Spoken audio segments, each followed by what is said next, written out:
We're back with another BigJive MMA show, this time for UFC Mexico. Brandon Moreno versus Lonair Kavanagh main event. Hola, BP. How we doing? ¿Cómo estás?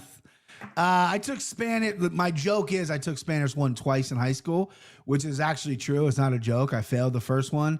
Took it the second time, got the same teacher, failed me again. Shout out Mrs. Wallace.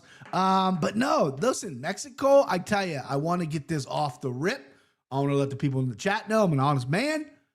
These Mexican cards, these cards they do in Mexico that are loaded with Mexican fighters, notoriously I have done horrible. And these are very lopsided lines tonight.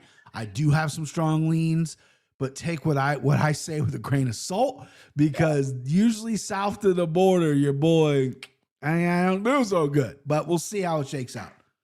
Yeah, I mean, this card is rough, man. Rough from a talent perspective, rough from a betting perspective. We got some huge favorites. So we're going to have to navigate this, right? And this is a card at elevation as well. Just Absolutely. because we needed a little bit more variance into how these fights are going to play out. We got the low level, we got the wide betting lines, and then we got elevation. What more could we ask for? We also got some short notice opponents, Sure. just to toss it in there as well. Why not?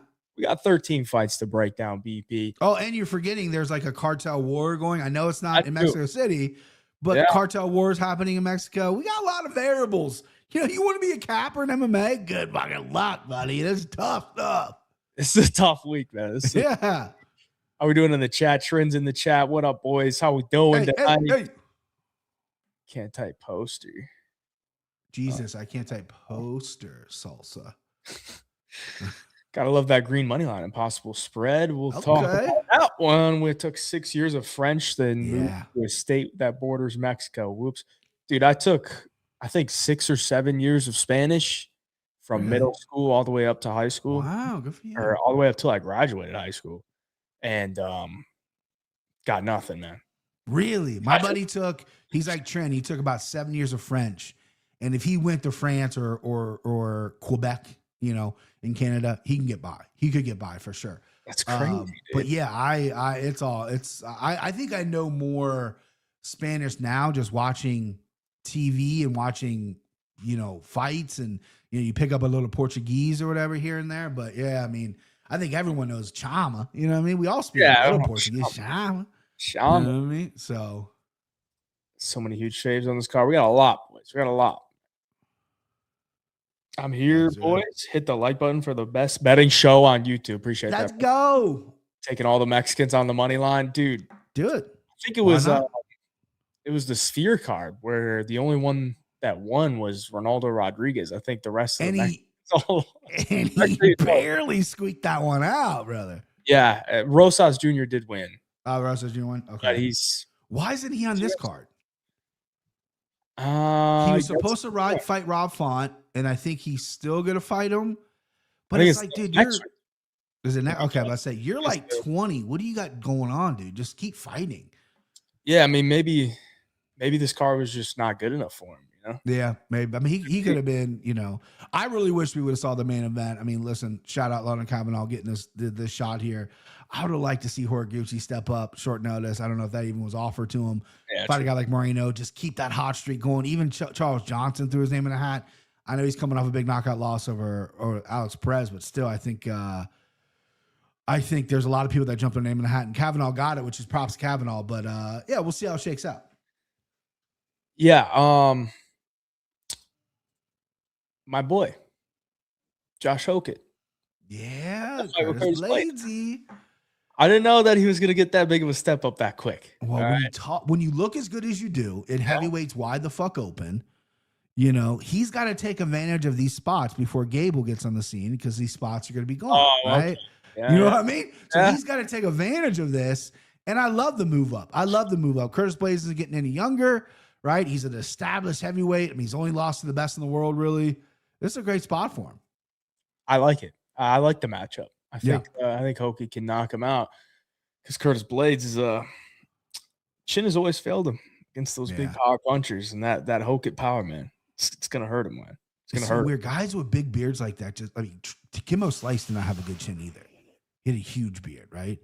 And Curtis Blades got the big beard, not a great chin. Like, I think if, I've never been knocked out before. I've been in a few scraps and everything. So I think the fact that I can't grow facial hair is the reason why I have never been knocked out. That's a theory of mine. Also, my head is the size of my house. That might have something to do with it as well. But having a big beard is not a good base for your chin. I'm going to say it right now. True. I guess I'm sure there's a million examples that will disprove that. Right. But I'm not going to listen to facts or science. I'm going to listen to what I just said, which is total made up bullshit. Hoku will be favored at least minus 200. I don't know what the line's going to be, to be honest. I don't think he'll open maybe close to that. I think so. Maybe. All right, we got 13 fights to break down, but before we do that, we got to recap how last week went. Hit one, baby! EP got one to go through. Tell him to bring me my money. I stayed true to myself. That was a big bet I actually laid in real life money. I still had a losing week because after that win, I was debating myself because you were kind of flirting with Ige and then Matty Betts was on Ige. And I'm like, man, am I in the wrong spot here? I've obviously notoriously been wrong on Costa before. Got the dub, very happy, minimal win because he was kind of a significant favorite. So I took those winnings and I go, I'm feeling it right now. We'll go Jeffy Neal. We'll go Fluffy Parlay for all the winnings, for all the marbles. And we all know how that turned out. So not the banner night, but I'm glad I got the empty the clip off my back. I don't know if this is, we still have loose rules with the show. I almost texted you and then made a video on Instagram, whatever, social, and switched my pick to Aiden Correa. I love Correa so much in that spot, and it started freaking me out. So many people were on Ige. I stuck with my guns, though, and I went with Costa, so I'm glad I got the hit. You got to say his name right, though. What? It's Alden. Alden. Well, that's the worst name. He should change it. Alden? Alden. Come on, bro. Alden Correa. He looked good, man. He looked good. Melky looked good, of course, getting the spinning back kick KO. Shattered Ige. Is that first guy to finish Ige? Definitely one of the videos that I've ever created where it just looks terrible. You know, I have so many. Bro, I don't know if you saw my video, but I said, I saw it. Don't fall for this trap, man. Oh, yeah, of course. The worst part is I said he's not going to land another head kick knockout. Like, that's just not going to happen. Yeah. No, brother, that's why I respect so many people in this space, because Cody Safdie said it best on his show today. There's so many people after the fight that go, you bet Dan Ige? Like, where were you before the fight, guy, right? So putting your face to camera, putting your opinions to the world to see, and then wearing the L's is what makes you who you are. And you got to wear the L's. If you scrub my if you scrub my Instagram, you go to the bottom, right? I used to do like a weekly YouTube pick. This is before I was on video. I would just do audio only, and then I would do like one video a week. Pretty much every YouTube pick I made, pick of the week, YouTube pick of the week, and I would highlight a fighter, blah, blah, blah. They lost. I mean, they fucking got destroyed, right? It was cursed. I stopped doing it because it was cursed, bro. It was cursed. Like, I had Max Griffin over Alex Moreno, and Max Griffin commented on it like, bro, let's go. And this is when I first started out. I'm like, fuck yeah, Max Payne Griffin. He gets dropped like 3 times, loses the decision. I couldn't win one, bro. So props to you for sticking it out. Most cowards will delete it. I never said that, True. Right? And then we got a lot of the people that are like, I can't believe you bet so-and-so. Yeah. Why did? Happens all the time. And it's crazy because, for one, it just always feels like whenever you put out a public play, you'd be like, this is my bet. I'm going to bet on it. It just never fucking hits. It's like it's always cursed, you know? Yeah. This year I started doing stuff for CBS. Yeah. And it's kind of weird, right? It's kind of weird. They give you like a list of like bets that they want.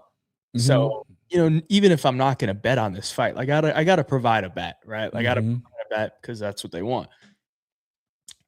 But I know if whatever bet I say, it's going to lose, man. Yeah. It doesn't matter what the fuck I say.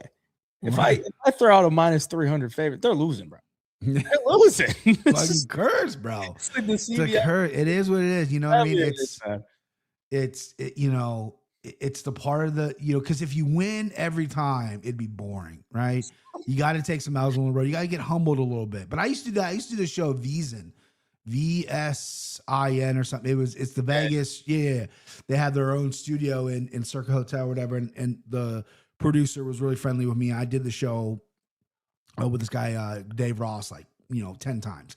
And they would send me 3 things like, hey, these are the fights we want to talk about. Pick a bet from these 3 fights. And it's like, oh, but my best bet I want to talk about is way down here. Yeah. So you got to pivot, when it's radio or TV or whatever you want to call it. But yeah, I get you, man. But listen, that's the game we play. That's the game I love. It is. Know what I mean? It is. The highs and the lows. Well, my empty the clip went down in pretty disgusting fashion. We'll get them next time. I actually, funny story. All right. So I'm having a terrible night, right? Sure. 2026 has not started well for me from a betting angle, right? And Lockup, he was in the chat the other week. I don't know if you remember him, but he texts me all the time. What are the bets on Saturday and everything? And it was right before the main event, and I'm already down a lot, right? And I have one bet left. It's the fight to go the distance in the main event. Yeah. And he asked me, what's the bet for the main event? And I said, dude, don't ask me, dude. I'm having a bad night. Don't ask me. And he's like, just tell me a bet. Yeah. And I said, just play the fight to not go the distance. It will hit. When my actual bet was the fight to go the distance. Yeah. And he said, bet. And he sent me a screenshot of the fight. He bet the fight to go the distance. Oh no. He was fading me of what I told him, but I was fading myself of what my initial bet was. Sure. So he lost too. I'm like, dude, I told you it was gonna hit. I had the bet on the fight to go the distance. So yeah, I mean, fucking Fluffy folded in round 3. Weird game plan. I mean, props to Sean. Sean shut him down. And then Fluffy just it was almost like I know Sean's takedown defense is good, but it's also Fluffy didn't really initiate it too much, right? It looked like he was happy standing on them for at least a little bit. Yeah. But that body we gotta do something with. I mean, he took some clean shots to the head that were clean, but that knee to the body sent everything over. And that's several times now he's been hurt to the body. He's been finished at least twice. Yeah, so we got to work on that. Matt Brown had the same issue. Matt Brown got hurt to the body. You could hit that dude in the fucking head with a bat. He's good, but the body shots. Donald Cerrone, same thing. Cerrone got hurt to the body quite a bit. I don't know how you fix that. That's obviously something that it's either a mental thing or you got to go and Manny Pacquiao used to take those wood things and fucking tap his stomach a million fucking times. I mean, I don't know if that works. Got to do something though, because that's obviously people are going to be gunning for that. If you get finished by Sean Strickland, who's got pillow hands, we got to figure something out with that body stuff there, Fluff. Strickland looked like he was hunting though. He's on point. Yeah, he was fearless in that fight. He was on point for sure. Different type of energy in that one. And I love the call out. He called Chimaev a little Chechen whore, which I love. I have very strong opinions on Chimaev.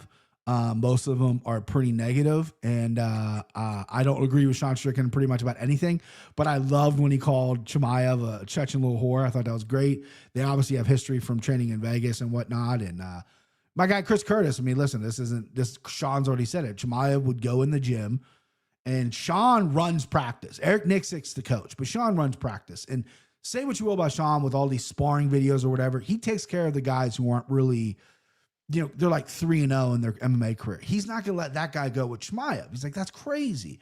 Because Chimaev goes hard. He's like, I'm going to protect this guy. But Chimaev only wanted guys like that. What are you? Oh, 4-0 amateur? All right, we're going to do some. And then he kills him. And it's like, well, who's that helping? So that's where the beef all started. And obviously now Chimaev is in the weight class. Before that was when Chimaev was at 170. And I think that's a good White House fight. I heard Yuri Chimaev for the vacant 205. That means Perez going to heavyweight. No. And I like Dana. Dana's like, hey, you got to defend your belt at 185 first. Yeah. And who else is there at 185 right now besides a guy like Sean Strickland, who we have beef with, right? I think they should make it. They should make that fight. It'd be one of the biggest fights that they can make, honestly.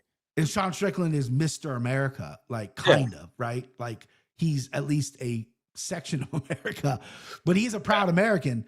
And fighting on the White House like that, that'd be fucking huge for him, right? I don't think it'd be the main event, but I don't think they would put it on the White House, but I think they should just make it in general. I think they should make it too. Yeah. Another funny story, quick one. I'll make it quick. So I texted Eric Nixick early in the week last week, and I was like, "You're cornering Strickland, like, right?" Like, just asking him because I didn't know based on last fight. Because they had that little beef. Yeah. And he said, "Yeah, I'm cornering Puna, Dan Ige, and Strickland this Saturday." And I was like, they were all dogs. And I was like, damn, that actually that would be a nice parlay. Eric Nixick parlay. Like, I actually thought, all three dogs were pretty live. Yeah. The only one I bet on is Dan Ige. Really? Dude. Like, what the fuck, dude? I hit nice on Puna. I was confident in Puna. I hit Puna. I hit him by decision. When he was wobbling Brahma, I was like, oh, please no. Because Puna can crack. But Puna's cardio, man, well improved. Getting out of 170s really obviously elevated that dude's cardio. Much, much improved cardio out of Puna. 3-punch parlay did not make it past the first leg. Who was that first leg, though, Head? Well, no, the first leg of the night was Trent fight to not go the distance. But BP did hit the only leg. Yeah, it did. Lobozioni. I mean, that's Lobozioni. You should just fade Phil Rowe at any price at this point. 100%. Not going to do anything for 15 minutes. Actually, I don't like him. He won't do anything for 14 minutes and 50 seconds. But that last 10 seconds, he'll is going to go for it, man. That third round, he'll come at you. Yeah, he will go for it. He is a PFL fighter. He is a bare knuckle fighter waiting to happen. He is not a UFC level guy. And Lobozioni, I think has a lot of talent. He grew up in MMA. He loves the sport. You know what I mean? This is all he's wanted to do. Obviously, there's a lot of work that needs to be done with Lobozioni, but I liked when he went to the ground. He was rushing things, but he was trying to finish the fight, landed some good elbows. There's some good stuff in Lobozioni. And yeah, Phil Rowe's done. Like, get him out of the UFC. I think the guy's an asshole. PFL, you go. I think John Paul looked good. And did you see Phil Rowe's Instagram post? I did not. No, I don't. I used to follow him, and then I stopped because he's such a prick. Dude, was he whining?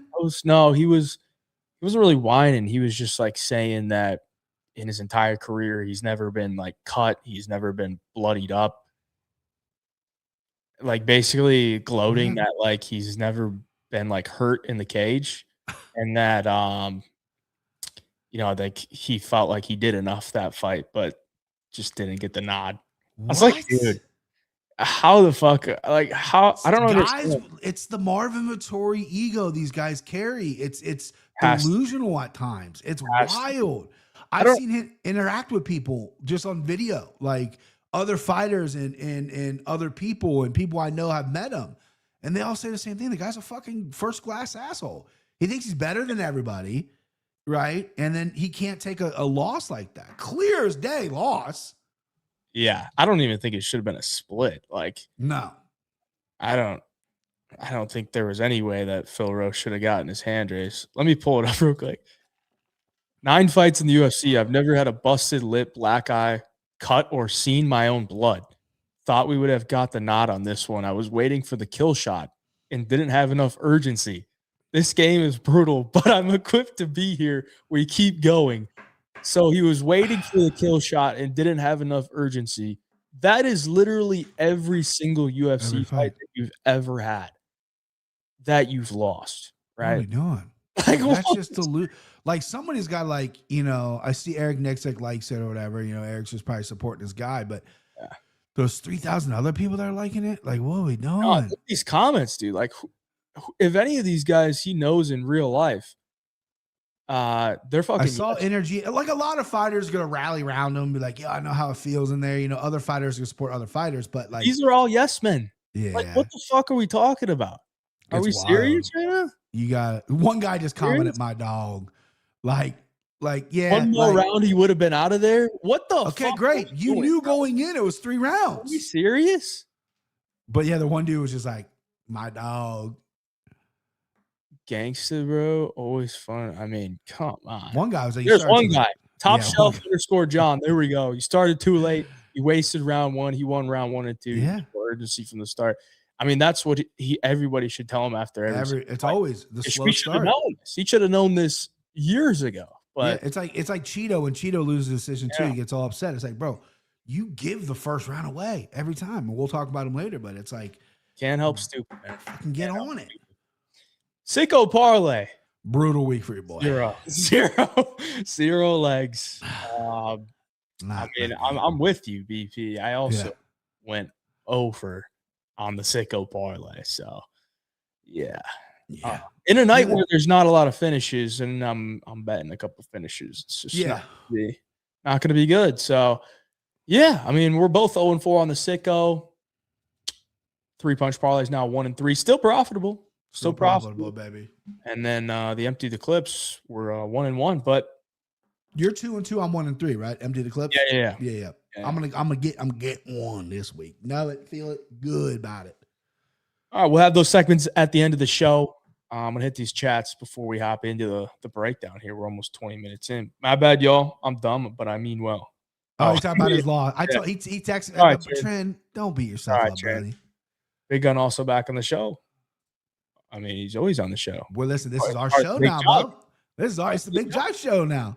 Definitely a good guy. JPL. I've heard he's a good dude. Yeah, he was on the Anakin Flooring. I haven't listened. I haven't watched it yet. He seems like a good guy. Yeah. Big Gun probably can't see his gun. Is that talking about my penis? Is that like a fat joke about my penis? Because let me tell you something. I'm looking at my ankles right now, which means I can look at my dick, bro. So yeah, we're all right. Best show, brother. Best show. Let's go. All right, let's hop into the breakdown. Do it. First fight of the night. We got Damian Quinonez coming in at -245, taking on Wes Schultz out of Wisconsin, sitting out of the +210 dog. Wes Schultz, 8-2 in his professional career, picks up a win on the Contender Series via Suloyev stretch in his second outing. Damian Quinonez gets a round 1 KO against Vitor Costa. He is undefeated, but he does have one DQ loss where he hit the guy with an illegal up kick. And if you watch that one, it looked like the guy was kind of baiting him to do it, and then he kind of sold it. You remember Adolfo Bellato getting? Yeah, of course. Yeah, dude. That was what? And then, oh, I'm out. Yeah, by Fall Greg. Yeah. The dude looked at him. He went to a knee, and then Quinonez kind of hit him in the face with his foot, and he flopped hard. And then they gave him the DQ win. So Quinonez 7-0 to the KO, 1 submission win. I believe I think 7 of his 8 wins are in for the first round. So the guy is dangerous, and he's coming in here as a big favorite. BP, what do you think, brother?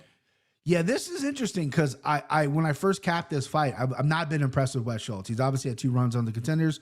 Finally got a shot in the UFC. First run against Abdul Malik, which we're going to give him a pass because he's a freak. Last time out, he fought kind of a bum, though, right? And Wes Schultz is a guy who is committed to the game, likes the submission game, likes his takedown game. His stand-up's really not there, wants to shoot on you. Then you got Quinonez, this guy's coming in.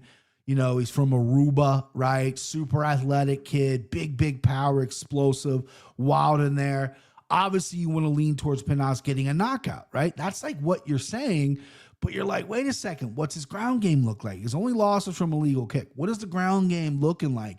Wes Schultz will shoot, and he will shoot, and he will keep fucking shooting. He's from Wisconsin, which is a pretty good state when you're wrestling. Whoa, bro. What? Did you say Wisconsin? Yeah, well, how do you say it, bro?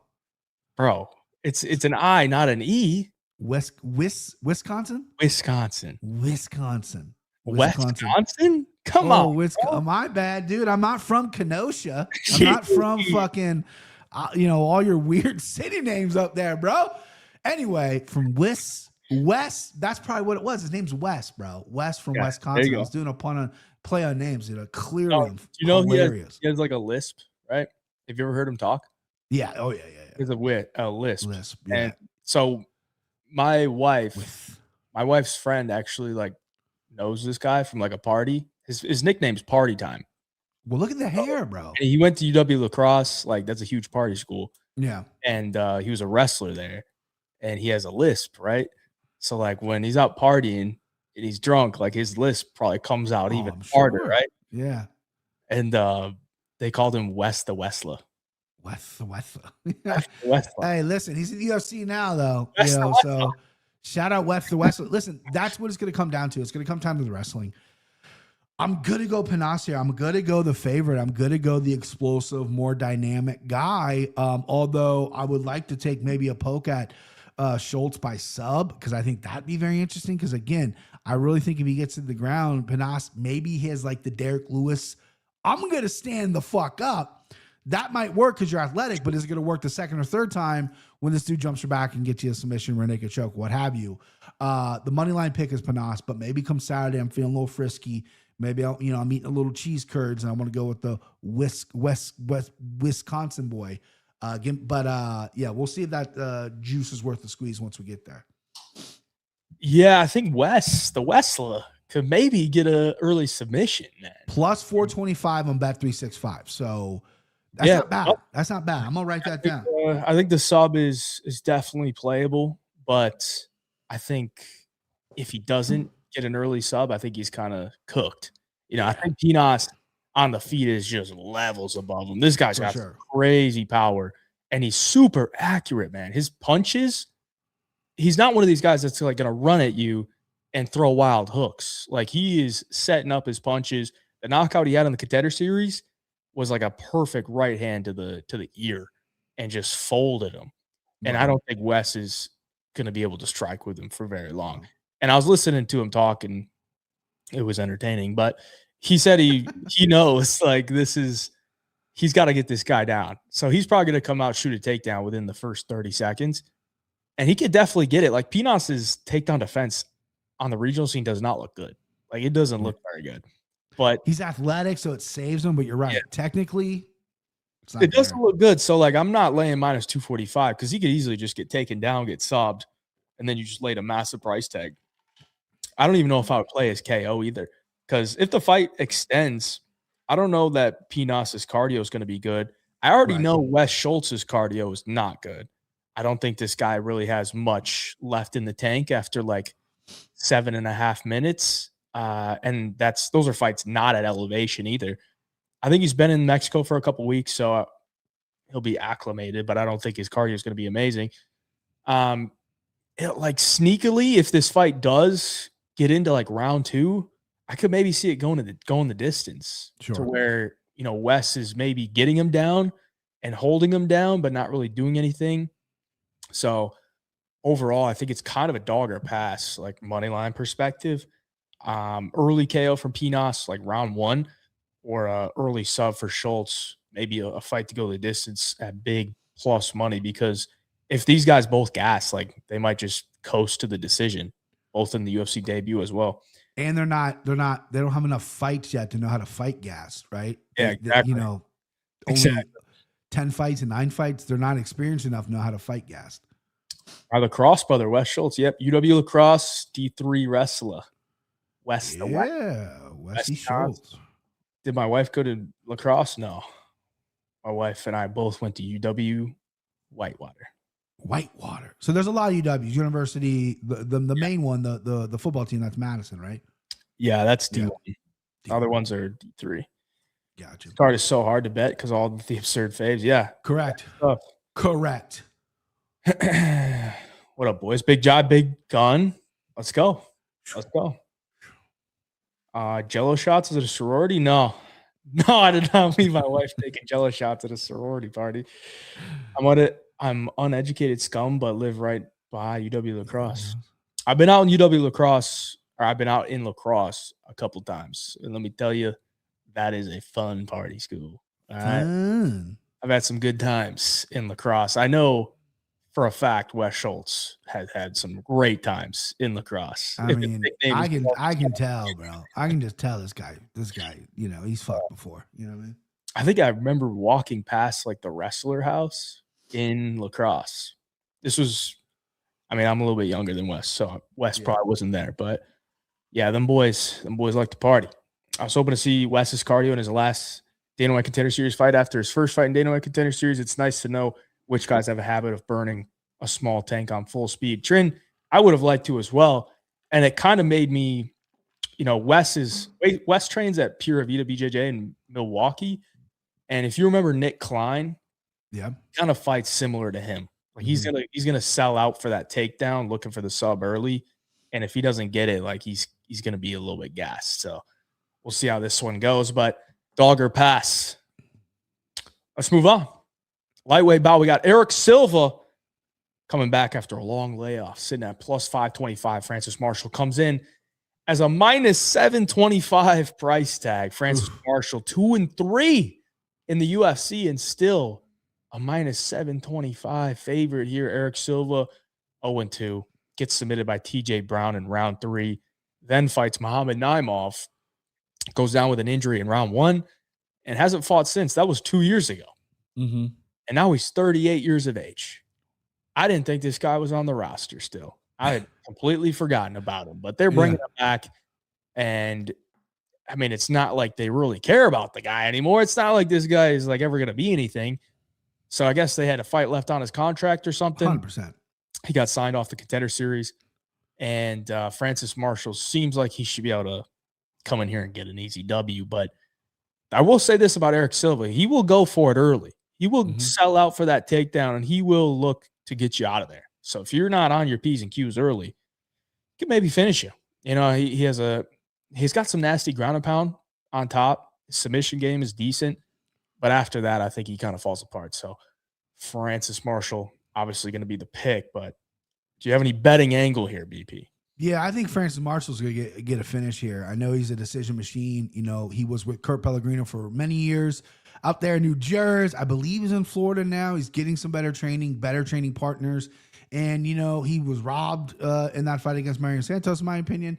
But I think he's going to finish Silva here. Silva coming off an injury, old, 2 years off. When you're already injured, old, leads me to believe the injury recovery didn't go well.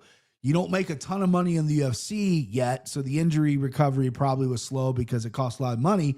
I just don't think you're the same fighter. And this is absolutely, UFC signed him off the Contenders. They gave him 3 fights. They contact him. Hey, you willing to fight? Yeah, I'm going to still fight. I'm a little banged up right now. So they delay it. This is his fight he gets against Francis Marshall in Mexico City at elevation. You're right. He goes for it within the first minute, 2 minutes. But I think Marshall's better everywhere. Really, I think Marshall is he doesn't have the biggest KOs in the world, and his submissions, I think, are pretty routine. But when he gets position on you, I think it's going to be a problem, considering I think he has really good cardio as well. He's tough and he's learning. He's still a young guy with a new camp, with new tools and weapons down there. Coming from a jiu-jitsu background, I like him to probably finish this in the end of the first round or maybe second. I feel like if Silva gets tired, he might not want to go to a second. He's like, this Mexico City air is not for me, bro. I like Francis Marshall by finish. How he gets it done, submission or KO, you can maybe double chance that. You can play fight within, doesn't go to decision. Shim that number down to minus 725 because it is hefty. It is a hefty boy. But yeah, I'm all over Francis Marshall. I mean, this could be a lock of all locks, but you can't give out a lock minus 725. You'll be a complete asshole. So you can't. But I think Francis Marshall runs through this guy and gets a finish. So he's not your empty the clip this week? He is not. He is not. Trust me. He was going to be. But I'm a little too high for you, boy. Yeah, I mean, the sub for Marshall is like plus 115. I like that.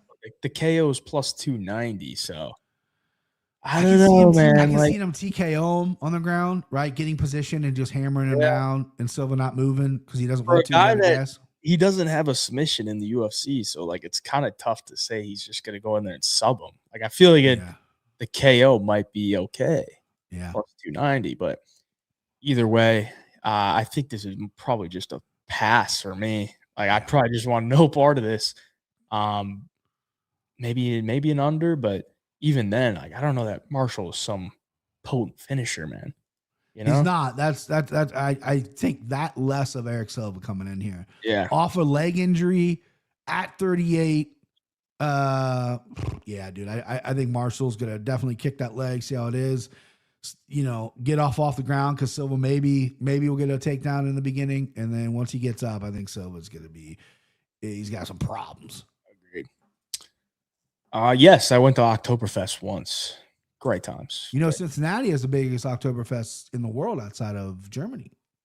Really? Yeah, we have a lot of German transplants that live in Cincinnati. Yeah, they're in Columbus as well. But yeah, outside of Germany, we have the biggest Oktoberfest. It's in, obviously, October. We used to have several, when I was drinking, several German-themed bars as well. It was a big deal. Can you verify that? Someone in the chat verify that, because I'm pretty sure I'm right. Largest, yes. Cincinnati. Yeah. Oktoberfest Cincinnati, Ohio. Yeah. 700,000 to 800,000 visitors annually. Bro, it's a big deal. Shit. It's a big deal. I know. Jesus. Yeah, it's a big deal. I haven't been in years, but it was a good time when I went. I mean, I'm not a huge German food guy, but the ladies were out, and all you need is 1 pint of German beer, and I got drunk, so it was good. Wow. Yeah, it's a big deal, dude. Cincinnati. That's a real place? Nah. I mean, it's just downtown Cincinnati. They just nickname it that because I guess that sounds more German or whatever. There's signs and shit everywhere. They closed downtown Cincinnati for the whole weekend. It's nuts. Lacrosse Oktoberfest is number 10.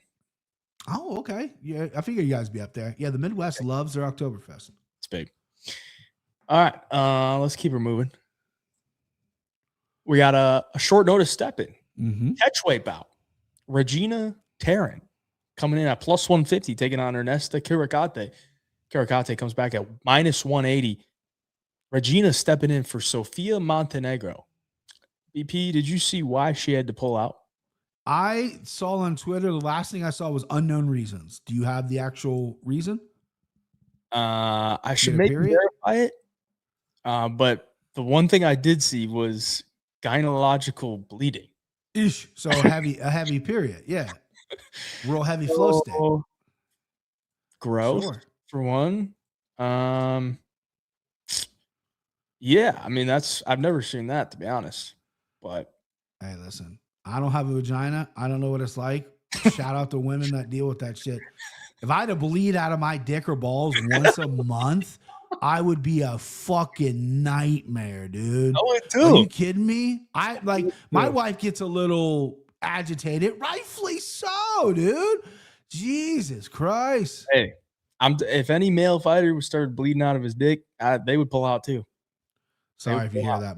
I have told my stepfather numerous times that I'm recording a podcast, and he literally decides to FaceTime me. I'm gonna yell at him right now.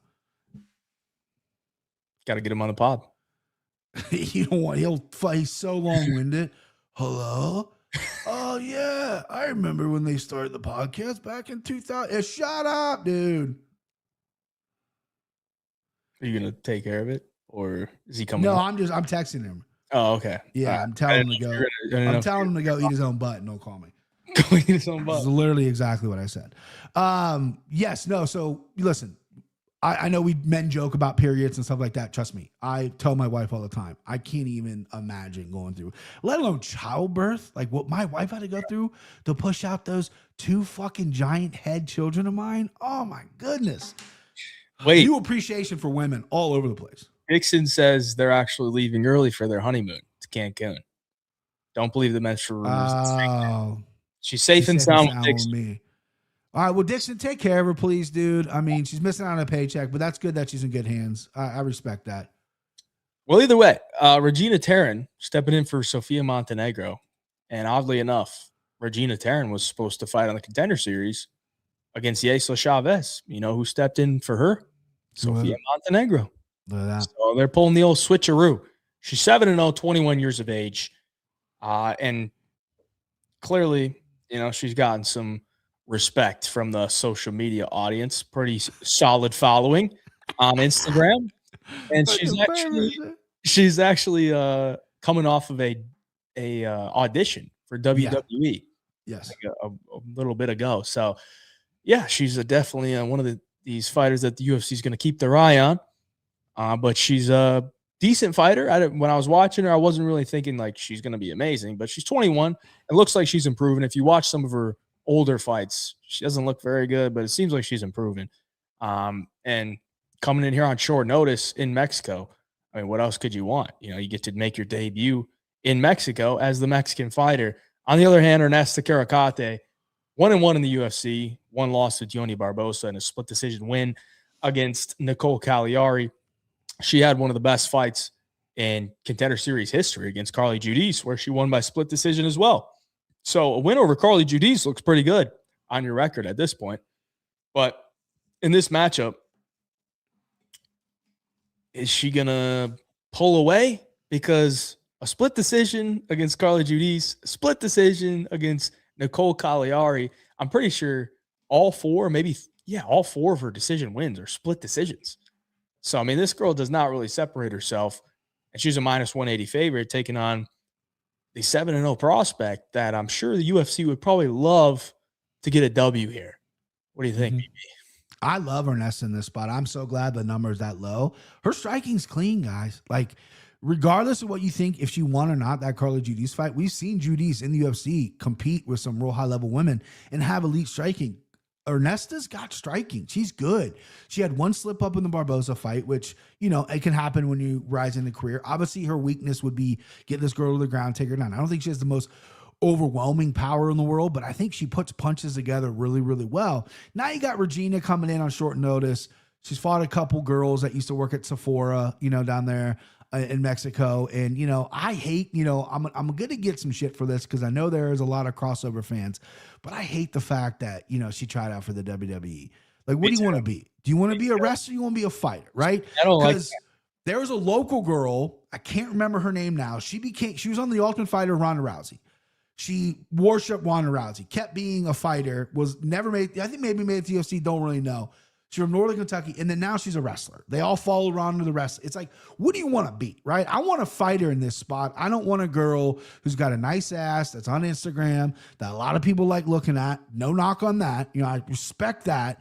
But why are you trying out for the WWE and then you want to be a fighter as well? Don't like that. What, you're going to hit your finishing move on Ernesta and it's not going to work because it's not real fucking life, right? What are you going to do? I like Ernesta here big. I thought this would be a bigger number. I'm going to bet her right now at minus 180 if that's available for me on Bet365. I think she's going to get it done. I can see a finish. Unlikely though, but her striking is very good. I think her striking is crispy, lacks power. And I thought she's fought the better competition, Regina. I taped her today, Regina Germany, and watched some of her fights, and I just think she's average. You know, very, very average. Cool. Get a call up. Maybe you'll be a big star. Maybe you'll be the next Paige Van Zandt for Mexico. I encourage you that. But, you know, the wrestling stuff, when I saw that, I'm out. I'm out on her. Can't back her. Won't do it. Give me Ernesta. So you watched tape on Regina? I did. And I know what you're about to say, but go ahead and say it anyway. You saw the boot. I saw the boot. Yeah. The titty came out. Yeah, that was crazy. The titty came out. They couldn't edit that out. Combate Global, come on. Bro, that's why they're getting the clicks. You know, yeah, hold on. Trent's got her. I was looking the girl up. Jessamine Duke. She was from Northern Kentucky. Tall, skinny girl. I saw her fight as an amateur. She was the one that followed. And so did Shayna Baszler. The chat was saying it as well. They followed her both Ronda to WWE, right? And then before they did that, they still competed in MMA. And their MMA career just fell apart. And it's like, that I get the same vibes from this girl. Like, what do you want to be? You want to be an entertainer, right? You want a fake fight? You want a real fight? What are we doing here? Yeah, I mean, I think I gotta go Karikate for the pick. She should win, man. She should win. My worry would be if she does get taken down. But sure. I don't know that Terran's gonna be able to take her down. All I really saw was like a clinch trip takedown. That's pretty much all she had in the wrestling department. The head and arm that all the ladies got. Yeah, the normal women's MMA takedown special. But yeah, give me Karikate to get it done. Moving on, featherweight bout here. We got Douglas Silva de Andrade going up a weight class at 40 years of age. Comes in as a plus 185 underdog. Taking on Javier Reyes, sitting at minus 215, making his UFC debut out of Colombia. He's 32 years of age, 22-5 professional record. So a lot of professional experience under his belt. He is going to be 3 inches taller than Douglas Silva de Andrade and have a little bit of a reach advantage as well. This man, Douglas Silva de Andrade, man. I mean, this guy, we talked about the muscle hamster last week and Josiah Harrell, but this has been my muscle hamster since the day I laid eyes on him, man. Yeah. This guy looks like just juice to the gills. Yeah. Now that he's 40, it looks even crazier because it's like, dude, you're past unk status. Like, unk status was when you were like 33, and now you're 40 and still shredded to the bone. My problem is this dude, I can't find his Instagram. I don't know what this guy looks like. I don't know what he's up to. So I don't know if this guy is still in good shape Right. But the last thing that I remember from this guy was the Miles Johns fight, where he looked shredded like he always does, but he had a shaved head. Yeah. And it looked disgusting, man. He looked like not the muscle hamster, he looked like the naked mole rat on steroids. Sure. And he did like nothing in that fight. He did nothing. And then apparently it came out, and I'm probably gonna have to double check this because I might be thinking about somebody else, but it came out that he took the fight because he had to pay for his grandma's wheelchair. Okay. So and now he's coming back like a year and a half later, a little bit more. I think it's like an expensive ass wheelchair, bro. Year and 8 months, and he's definitely just coming back for paychecks now. Because like I look at this matchup and I'm thinking Silva de Andrade at plus 185 against this guy Javier Reyes. I don't think Javier Reyes is good. No. I don't think he's good. If Andrade gives a fuck, he should definitely win. He should definitely win. But does he give a fuck? I don't know. So maybe I got to see what he looks like at weigh-ins, feel out the vibes. But I'm kind of leaning towards like a dog shot. Sure. I think it's a dog or pass situation. But what do you think, BP?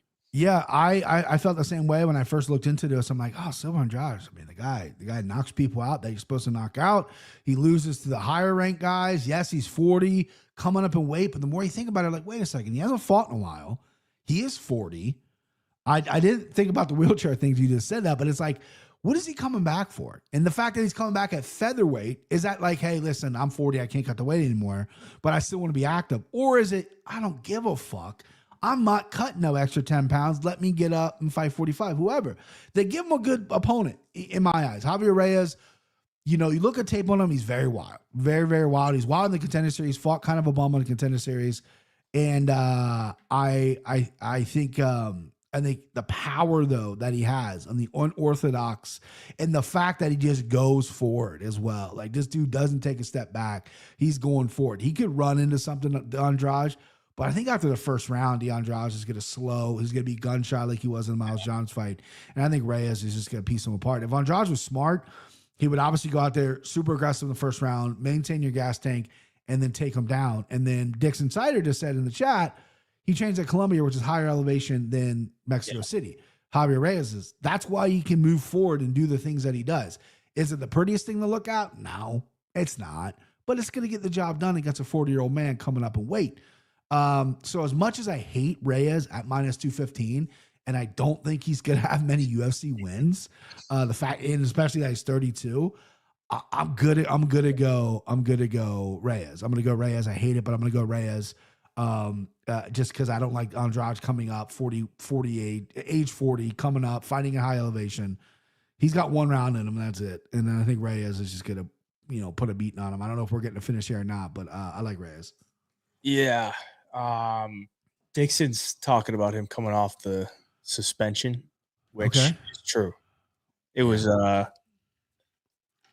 diuretic used to cut weight, not an anabolic steroid. So a lot of times those diuretics are masking a fucking actual steroid. Probably. So they're like, hey, if I get caught, I'll be like, the weight cut was tough. That's why they can always use the dick pill excuse, because a lot of steroid stuff is found in dick pills. Oh, I was on dick pills. Anderson Silva's got like 14 children, right? And he's in his prime. I was on dick pills. Nah. Really? Dick pills? You got fuck all the kids. What do you mean? So it's same with John Jones. John Jones, you're banging hookers every weekend. And then you got a lady at home that you're probably taking care of. You got 3 kids. You're on dick pills too, bro? Come on. But that's just a way they can hide it. And so they don't have to admit that they took steroids, like actual real steroids. So I had the grandma wheelchair situation wrong. Who was the wheelchair guy? It was him. It was him. Okay, it was his mom. He needed to buy his mom a new wheelchair, but that was back in 2022. Okay, so the wheelchair has been purchased. Yes, the wheelchair has been purchased. I believe he got a bonus for that win. Good for that. Yeah. But I'm sure she might need a new wheelchair. It's been like 4 years. So yeah, I got towards the end of my mom's life, I bought a wheelchair, and it was only a couple $100. So I'm not sure how much they are in Brazil. If she needed like a motorized one or something, I mean, that's obviously different. Maybe. But, I was just pushing my mom around. It was, just a couple $100. I mean, it wasn't the Cadillac, but it wasn't a fucking, Ford Focus. It was an okay wheelchair. Well, she's got it now. She might need another one. Yeah. Silva de Andrade could be live if he gives a fuck, you know. Right. It just kind of comes down to that because Reyes, I don't think he's very good. And I think his biggest edge in this one is going to be the cardio. Yeah. And that he wants to get wins in the UFC. He's young in his UFC career. Motivation level's different, but I wouldn't be shocked if Silva de Andrade touches that chin and he goes down. It could happen. Yeah, for sure. Moving on. Bantamweight bout here. We got Christian Quinonez coming in at -700, taking on Chris Moutinho at +500. Moutinho now 0-3 in the UFC since coming back, coming off the knockout loss to Malcolm Wellmaker. I was there in attendance. He went night-night, went snooze. It was a brutal one. Quinonez, long layoff. Last time he fought was 2 years ago when he fought Raoni Barcelos. And he was arguably up 2 rounds. Mm-hmm. Then he got his back taken in round 3. He gets choked out. So now he's 1-2 in the UFC. They need this guy to win because he's one of the Mexican boys. You know, Right. They're struggling for that Mexican talent. And he's still 29. So it's not like he's 35. Like they still got a few years to use him on these Mexican cards. So they gave him Chris Moutinho. And they're hoping he gets a W. This is the battle of the worst chest tattoos I've ever fucking seen. Yeah. I mean, those are just disgusting. They're not good. They're Moutinho's is way too small. And Quinonez is like, what's the color palette? I don't even know what it is, bro. I mean, Moutinho looks like a fucking first grader drew it. Yeah. And Quinonez is like, why do you have a red deer head? Oh, that's what across that is. Okay. your chest with like 2 tattoos behind it. And then he's got the neck tat, the gross neck tat too. Like, wow. That's some bad stuff, man. That's some bad stuff. I know Jamal Hill's is bad, but his is at least like a not as much work. You know, funny, like this, like Moutinho sat down and like talked with an artist about this, and they made it. The one thing I had about if you're gonna get a chest tattoo, unless it's like one little thing, cover the fucking chest, bro. Like he was like, this hurts too much. Let's shrink it down. I don't know what we're doing. Maybe he's gonna add more onto it. We'll see, but it's way too small. It looks like they like stopped coloring it in.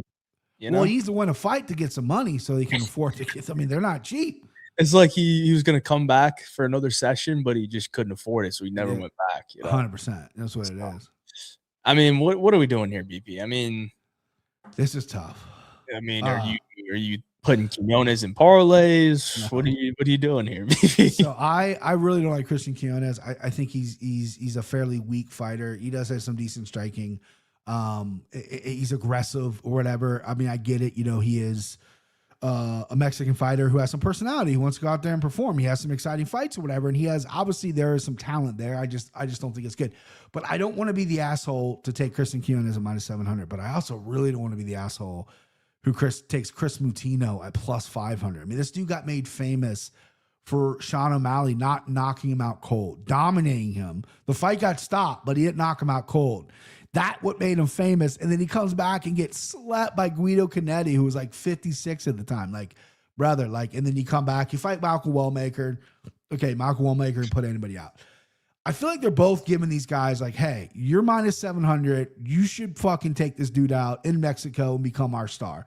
Get on that microphone, rip a fucking great post fight, and we're good because you're exciting. And Moutinho, they're like, brother, this is your last shot. Because if you can't get by this guy and you get slept by this guy, we ain't got nothing for you. So I don't want to be the asshole that takes either of these guys, right? I see there are people out there who is going to pick Moutinho, and because it's a great number. Listen, if we're playing numbers, Moutinho, Christian Quinonez shouldn't be -700 versus anybody, anybody, right? And the fact that he is, I get it, Mexico City, whatever. I'm going to take Quinonez. This is going to be the pass for me. I haven't passed really on any of the fights yet. I'm not going to touch. I mean, Quinonez by knockout might be the most obvious choice here.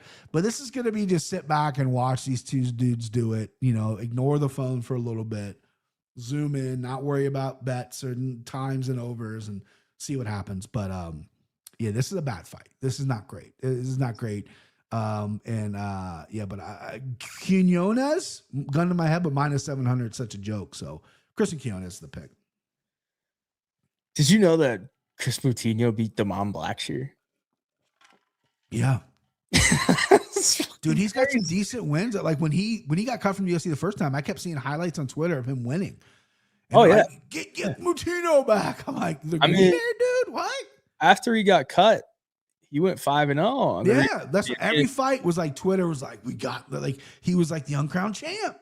They're really poor competition. They're not great. Not great. There's a couple of them that are like okay, but like most of them are pretty bad. My worry here for Moutinho is his chin might officially just be completely gone. That's good. Yeah. Against O'Malley, he took a ton of punishment, but he was still standing. He was still coming forward. Against Guido Canetti, he didn't even get dropped. He just got TKO'd on the feet.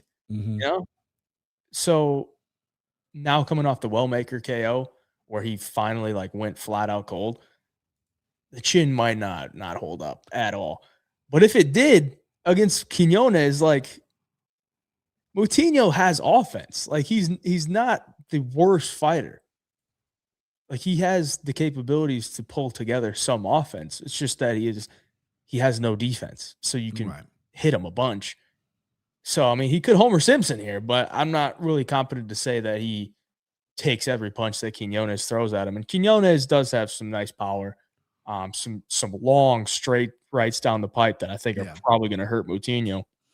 So it's probably Quinonez early, but no chance I'm laying minus 700 on Quinonez. Come on. And it's crazy part is like I build out my model for this week, right? Yeah. And it gives me like these tiers, right? So like if there's no value on it, it'll say pass. If there's like a slight lean, it'll say small. There's a strong lean, it'll say lean. And then if there's like a really good difference between what I put the odds in or what my odds are compared to what the sportsbook's odds are, it'll say nuke. Wow. And the only one that said nuke this week was Chris Moutinho money line. And I think maybe I'm just giving him too much credit, Bro, I'm writing that down because come Saturday. Well, it's like seeing plus 500 and it's probably going to go up. Yeah, well, I'm like not like nuke, like put like 10 units on it, but like no, I'm out, brother. No. The nuke is like there's a ton of value because I capped Quinonez at like a minus 233 favorite. Yeah. But most of that is like early finishing equity. So I don't know, man. Plus 500. Listen, I have to fucking take a shot on Moutinho, dude. Like $100, dude. $100. I hit that. Pays for this chair. We're good, babe. And you said nuke. You say the word nuke around me, bro. And you said you put it in your model and your program. I'm gonna play a nuke. You know what I mean? I'm not gonna fuck around. Maybe not $100. Maybe not a full shekel. But we'll play around with that for sure. I wrote that down, man. I saw that was crazy odds. Where is it? Round 3 submission. Okay. Chris Moutinho. Okay. Plus 9,000. Quinonez is coming off a round 3 submission loss. He sure is. And this dude can't defend a rear naked choke to save his life. He sure can't. He's got that long neck, dude. That long fucking neck. Long fucking neck. And he's not in the gym grinding like he's fighting Honey Barcelos. He's going, I got Chris Moutinho. Yeah, give me that slice of pizza. I'll have another taco. I'll make weight. I'm fighting Chris Moutinho. Third round. Shit. Hey. That's kind of what Moutinho has been doing on the regional scene too, is like cooking guys late. Just staying in their that's his game. Yeah. Beat me up. I'll survive, and then I'll get you out late. That's his game. Yeah, I'll just putting it out there. Moutinho round 3 submission plus 9,000, round 3 KOs plus 3,500. We cover all the sides here. Okay, even though we both said good things about Quinonez, and that's who we're probably picking. We're talking all the angles, babe. All the angles. And if you take that angle. Ain't no worry. Who cares if you lose? What if you win, dude?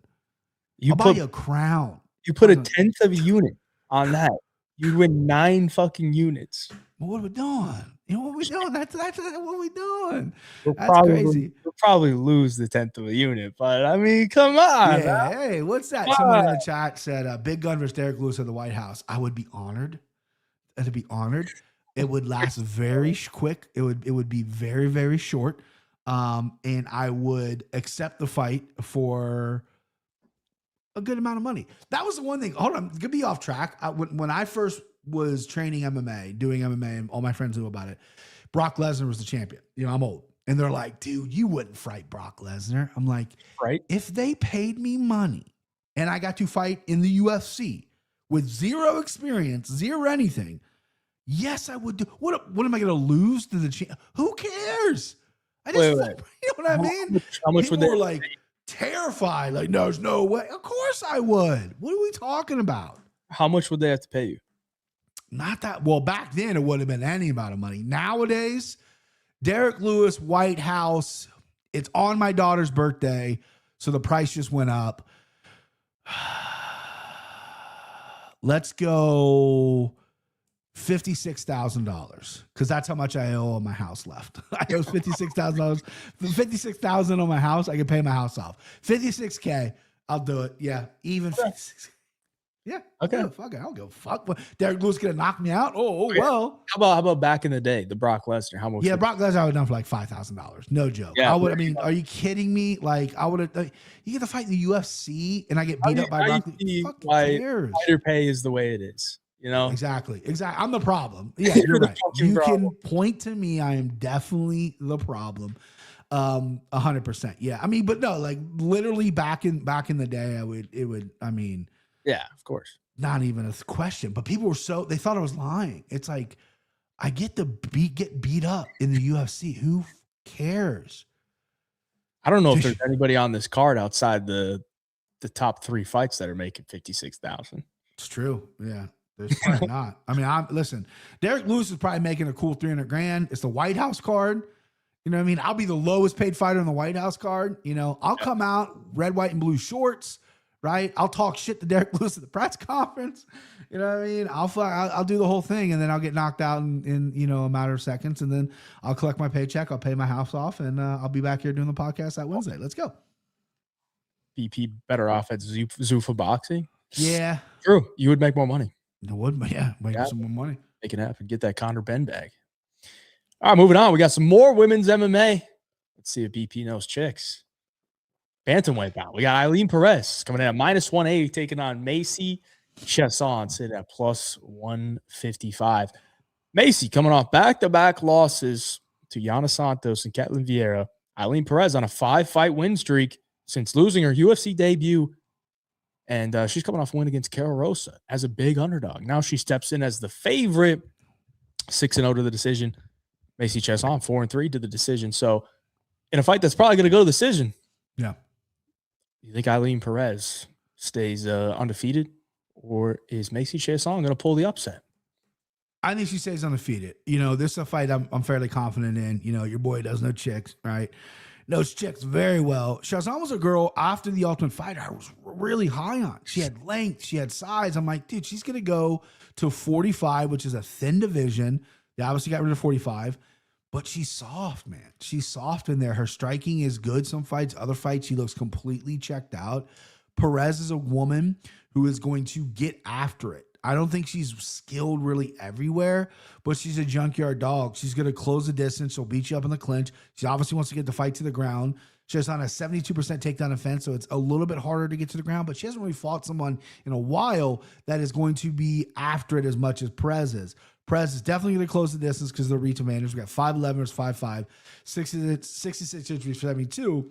Chiasson likes to fight long, but you take her down, you know, beat her up on the ground, you can repeatedly do that. You can break her mentally, and I think that's what Perez does. And I like Perez big here in this spot, -180. I'll take it. I think Perez is a decision machine. She wins a lot of those close fights on decision. I don't know what that is. First off, hang on a second. For all the people that says I look like a lesbian, I don't. Dude, I wish I had that body though. Jeez. I mean, if you were a lesbian, you would be Macy Chiasson. You think I'd be Macy Chiasson if I was lesbian? Okay, I'll do I don't know. with that. I'll do that. But I'm taking Perez and similar haircut. Similar haircut. Yeah, we do have similar haircuts. We can talk about OnlyFans. You know, I am not a subscriber to anyone's OnlyFans. I have never subscribed to anyone's OnlyFans. I find it at my age. Prove it. My age, I can prove. I don't know how you want me to prove it. I can tell you at my age, paying for just not even porn, just seeing girls naked is a waste of my time. I've never paid for porn a day in my life, and I'm not going to. There's so many fucking free websites out there. Come on. Anyway, Perez has an OnlyFans, and if you haven't seen it, it's not just, I'm going to show you a little ass. I'm going to show you, yeah, I'm going to show you a little ass. No, she's full go, bro. How do you know that? Reddit MMA, dude. Reddit. Reddit MMA they will share this shit like crazy.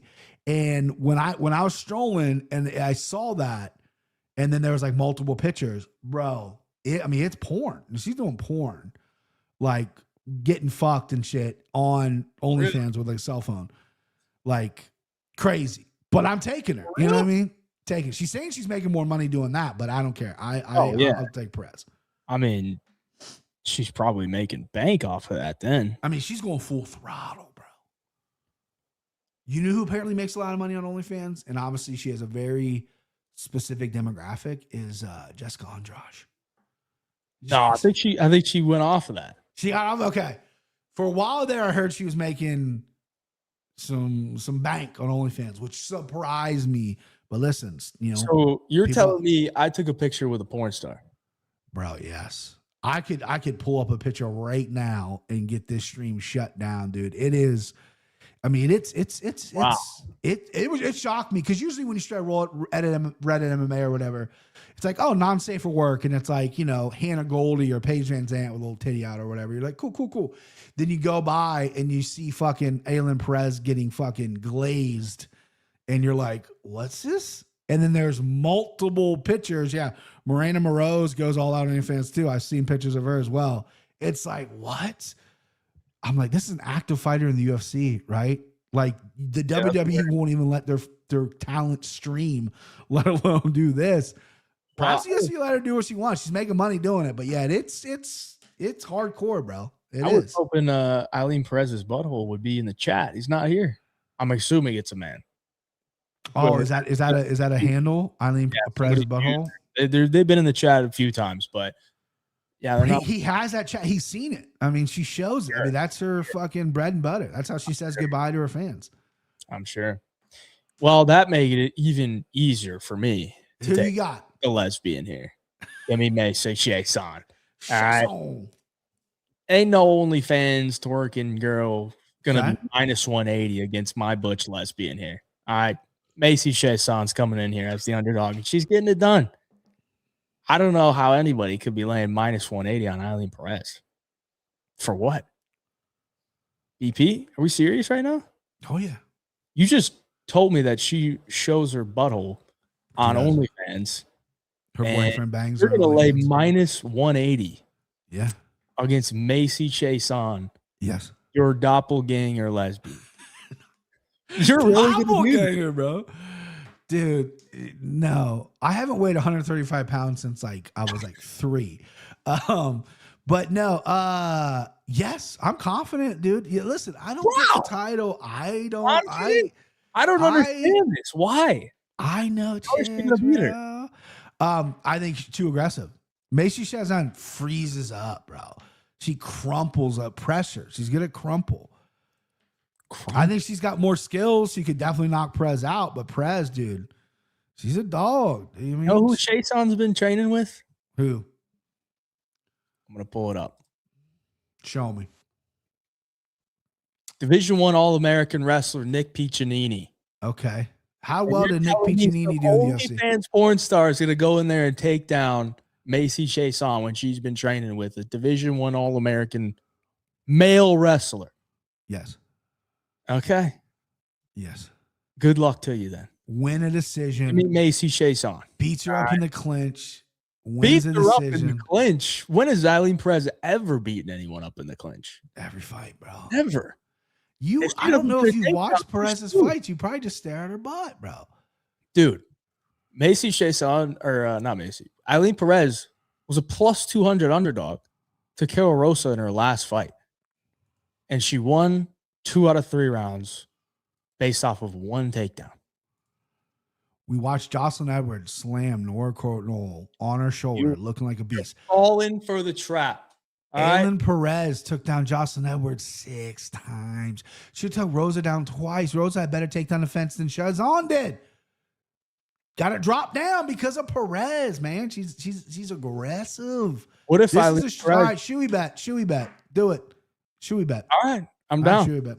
No. If Macy Chiasson wins, yeah, I'll drink a beer. I don't give a fuck. I don't drink, but it's not like because I have a problem. I just don't like it. But I'll do a shoey right here next week. if Macy Chiasson wins, you have to subscribe to Eileen Perez's OnlyFans. I can't know because I've already seen it. I can't pay money for something I've seen. You have to DM her asking to do a collab. That's fine. I can do that. I don't even follow her. I think I'll DM the shit out of her. I don't care. Yeah. All right. And if I win, you do the shoey. I mean, sure. Okay. I mean, we could just stick to a shoey bet, but I mean, come on, man. Like, I'm not sold on Eileen Perez to beat Macy Chiasson. I know Macy's dropped the ball her last 2 fights, but man, like, I don't think Eileen Perez is beating Yana Santos. Maybe she's definitely not beating Ketlin Vieira. I mean, how is Eileen Perez doing against a Norma Dumont? Big Norm's gonna fucking fuck her up, dude. Macy Chiasson beat Big Norm. Took her down 6 times. I honestly think if Chiasson wants to, she could take down Eileen Perez. And I don't think Eileen Perez has much off her back. No, I don't think so either. Apparently, Macy Chiasson's been running hella miles for this camp as well. She's ready for that altitude. And don't sleep on a Macy Chiasson submission in round 3. I'm going to write that down, even though I'm opposite. I love a good bet. So plus 3,000. Macy Chiasson, round 3 submission. Eileen Perez gasses out. I know she's been putting in work on their OnlyFans, but she's not getting in those miles like Macy Chiasson is, man. No. I think this isn't a marathon. This is a fight. So it is a fight. Yeah. Plus 3,500 actually, round 3 sub for Chiasson. You know what they said the best cardio is? Having sex. Yeah, Colby Covington said that. Perez is doing plenty of that, bro. I can tell you right now, I get a lot better cardio from running than I do having sex because I run for a lot longer than I do have sex. Well, yeah, duh. I mean, actually, you know what? I'm a terrible runner. I might fuck longer at this point. I bet Eileen has a lot off her back. That's true. That is true. She's got tricks, bro. Yeah. And we haven't even talked about the fact that Macy Chiasson, who is openly gay, she's looked at Perez's Instagram. There might be some flirtation there. I'm sticking with Perez, bro. I'm sticking with Perez. I like my bet. I will say this though. Last thing, Macy Chiasson, I don't know who do I say they? They had a kid last year. Oh, she has a kid with her partner? Okay. Yeah, they had a baby last year. Mm. And she went 0-2 last year. Is her partner a fighter? No, I don't think so. Why do I think she's dating Aspen Ladd? But Aspen Ladd's dating like her coach. Ladd. For some reason, I thought she was with Aspen Ladd. No, Aspen Ladd's like dating her coach or something, right? Wasn't that like what Sean Strickland had a problem with or some shit like that? Yeah. Last week, trying to find a picture of her wife, but not finding much. Oh, here. Probably the world is cruel. Oh yeah, okay. They got married in turned anime. Anime there. Little anime. Little anime. That going? That's probably her wife right there, right? There we go. I mean, come on. Okay, good for her. Give me the butch lesbian over the porn star all day. Good for her. All day. At dog odds. At dog odds. odds. Let's go. I like the odds. All right, moving on. We got a middleweight bout here. Yeah, right, bro? I can't say it, man. Jose Medina comes in at plus 525, and Ryan Gondra comes in at minus 725. Yeah, that's bad. Ryan Gondra making his UFC debut as a minus 725 favorite. Jose Medina, 0-3, loses by decision, loses by knockout, loses by submission, and he's still here. Still here, baby. So now this is the time he picks up his first UFC win. He's lost by all the outcomes. This is the time he gets the WBP. Mm-hmm. Jose Medina by round 3 submission. Wow. I mean, no, I throwing a sub out there, huh? I can't. I mean, come on, man. Like, I'll break it down, but this is just disgusting, right? Gross. Medina, very gross. punching bag. But if he survives, things could get interesting. Ryan Gondra, I don't think the guy's good. The guy he fought in the Contender Series was awful. Honestly, I think he's worse than Jose Medina. And that's saying something. The dude he beat on the Contender Series, garbage. Mm-hmm. So I don't believe in that win at all. Ryan Gondra's an ex-fat heavyweight. Moved down to 185 eventually after like years of cutting weight. And I don't think the guy's good, man. Like he's going to go out there and he's going to swing his hooks, but he's not an accurate puncher. And Medina's durable. Yeah. I don't know that Gondra's some amazing grappler. Like if he goes out there and subs Medina round 1, cool. But I don't know that he's going to do that. And the biggest part of it all is Gondra is a gasser, man. Mm-hmm. You look at any of his fights that have gone past round 1, he is huffing and puffing, like to the point where it turns into a sloppy, like heavyweight looking fight where both guys are kind of looking at each other. Mm-hmm. So, man, I don't know. I have no chance in hell I'm laying minus 725 on Ryan Gondra. Just do I want to put U.S. currency on Jose Medina? Not really. What are you doing here, BP? Yeah, I said earlier I didn't want to be the asshole to bet Chris Moutinho at that money. The reason I didn't want to be the asshole because I am the asshole that's going to put money on Jose Medina. This fight's gross, right? Gondra has got 1 round in him. Medina, besides Atiba Gaudier, has been durable. Yeah, he got submitted or whatever, but on the feet, he's durable. He has no power, but he throws punches. He got a contract. He got a word to the UFC because of just the fact that he could get his ass kicked and still be there. The UFC's like, we need this guy. He's going to light the crowd up. That's why he's on this card. And Gondra has 1 round in him. He's got big power, but I don't think it's going to matter. I think Medina's going to slowly break this dude down, pity pat him to death. I don't know if we're going to get a finish. Don't know if we're going to get a finish, but second or third round, Gondra's going to be puffing and Medina's going to be fucking pumping the crowd up, giving his little pity pat. And the judge is going to be like, I like the cut of the jib of Medina. It's disgusting. It's horrible. I would never give this pick out if someone texted it to me. But since we're on the BigJive MMA Show podcast, or just that MMA show, I mean, there's a podcast, but I'm taking Medina. Listen, I'm taking Medina. I don't care. I'm going to take a shot. I think Gondra stinks. Minus 725 for a guy who has been knocked out before in his career, early in his career, has fought really nobody. Trent Miller on the Contender Series doesn't belong near the UFC, doesn't even belong near the LFA. Not sure what these guys are doing here besides maybe an exciting fight. And I'm going to get Medina. I'm going to get Medina plus 525. Yeah. It makes me disgusted. It makes me literally just imagine the scenes of Jose Medina walking down a gassed out Ryan Gondra. The scenes, bro. My God. Mexico will explode, dude. I will explode all over my living room if that happens, because I'm going to put real life money on it. I mean, maybe, a half a shack, a quarter of a shack, but nothing crazy. But 525 over a fucking garbage man, bro.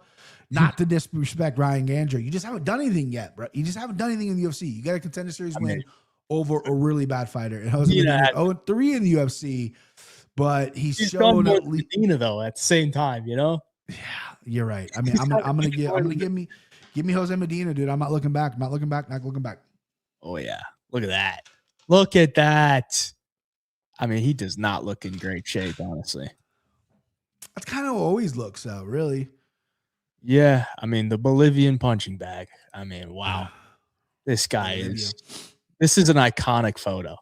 Just an absolutely iconic dude. Dana looks fucking slim there. Well, that's when Dana was like in the heart of that program he was on, which I think he's still on, but he doesn't look that skinny. Look a little bit bigger. I mean, I will say this about Medina. It looks like he gives a fuck. You know, it looks like he's constantly training. So, yeah. I mean, yeah, plus 525 on the kid. I don't think this one was a nuke. I mean, let me just look at my model. Yeah, look at your model, bro. Look at your model. Money line edge. Small lean towards Medina money line. Okay. Yep. I think inside the distance as well. Small lean. Yeah, Medina by KO is like 1,000, I think. Round 3 KO. You know? Whoa. We're talking juice. Dude, round 3 KO for Jose Medina is plus 5,000. Yeah, but plus 5,000. And if you want that round 3 sub, dude, imagine this. Yeah. You parlay Chris Moutinho round 3 sub with Jose Medina round 3 sub. They're both plus 9,000. Let me just see what this. If I do that and we hit you, we're on a fucking island, dude. We're going somewhere. We're on an island. I just booked my vacation now to beautiful Wilmington Beach, North Carolina, but dude, we're going somewhere. You put $10 on a parlay of Jose Medina round 3 sub with Chris Moutinho round 3 sub, and they both hit. Yeah. It's a big if, but if they both hit, you win $82,800 off of a $10 wager. Are we do that? Do that? Did we just crack the code? I think we might. I think we cracked the code. Nobody put that in. Nobody moved the line. Okay. Don't do it, chat. Don't fucking move the line. All right. I still gotta go to the sports book. All right. So just chill out on that. Keep it in your back pocket.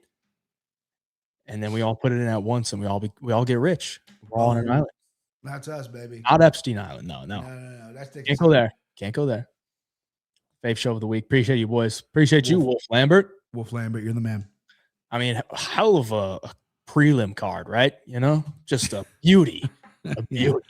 This card's gonna weed out if you're a fan or if you're a fan. You know what I mean? I don't like the bag on cards because cards usually sometimes, when they're shit on paper, they'll develop to be nice. But this is you're a fan. You're a fan. All right. Before we get into the main card, gotta let you boys know what's going on with the 3-punch combo contest giveaway. This week, make your picks on 3PC. There's a link down in the description below, or you go to 3punchcombo.com. You can use code BigJive for a free month. And if you are the most profitable handicapper of the week, you're going to win a $200 bet on the 3-punch parlay funded by 3PC, and you'll get all the winnings. And we're not a super juicy parlay, but a very realistic parlay in the 3-punch parlay that will give you later. 1 and 3 on the year. We're building still, but we have won one.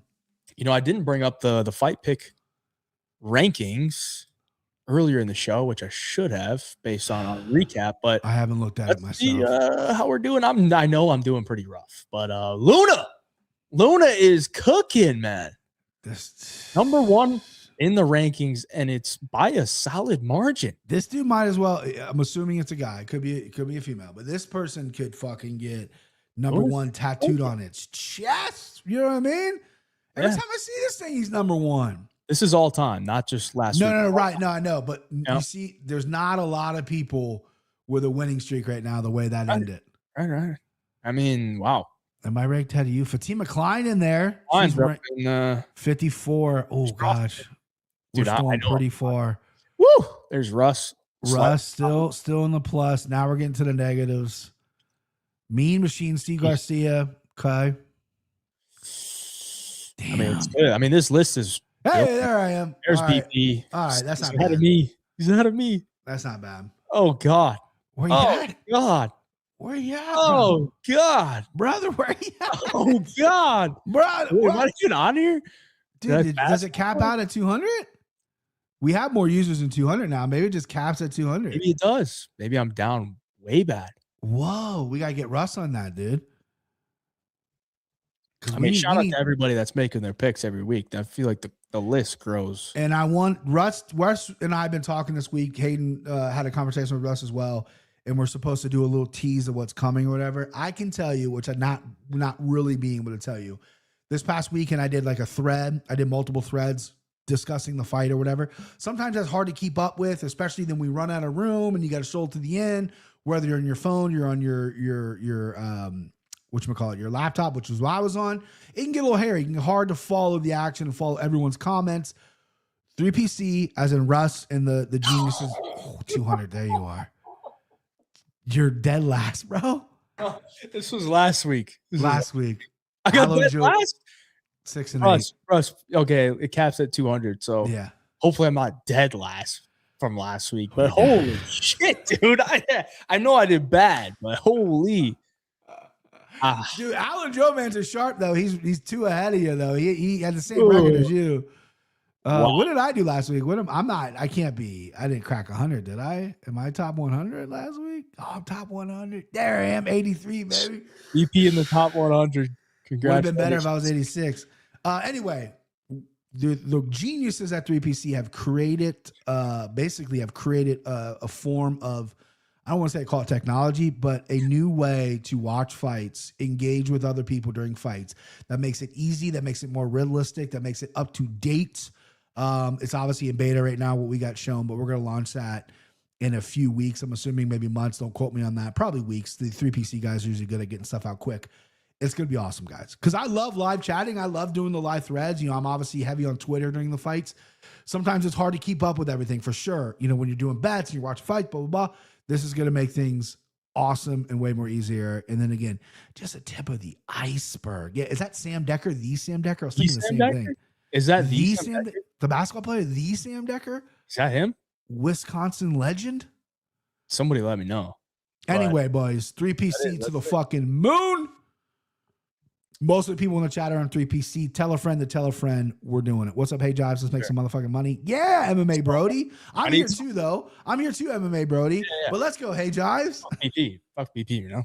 Yeah, he said, fuck BP. Can I tell Laura Sanko to unblock you? I didn't mean to ask her for feet pics. Well, I don't know that I can help you, but maybe I can help you, Dix Insider. Laura Sanko and I have DM'd over the time. She was a fan of me from the Anakin Florian, and her son looks like Joe Burrow.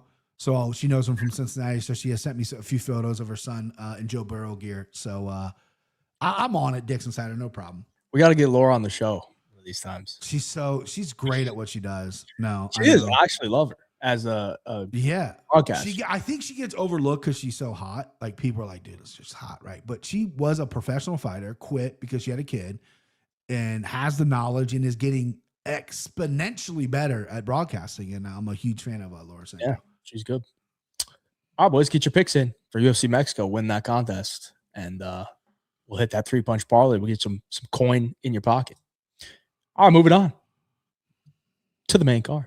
We got a bantamweight bout here. Santiago Luna coming in at -625, taking on Angel Pacheco, sitting at +450. The undefeated 21-year-old Mexican comes in as a very big favorite, coming off a round 1 KO in his UFC debut against Quang Lee, taking on the 0-1 Pacheco, who is another guy that lost his Contender Series fight, but still got a contract. Mm-hmm. And that was one of the best fights of Contender Series history as well. A great fight. Problem is, Angel Pacheco lost it, and it was a 30-27. Yeah. He got 30-27, but he still got a contract. The problem is, this guy's a punching bag. Medina is a punching bag. But the good thing with Pacheco is he's a punching bag that will punch back. Mm-hmm. It's just that he's usually the one getting the worst of it.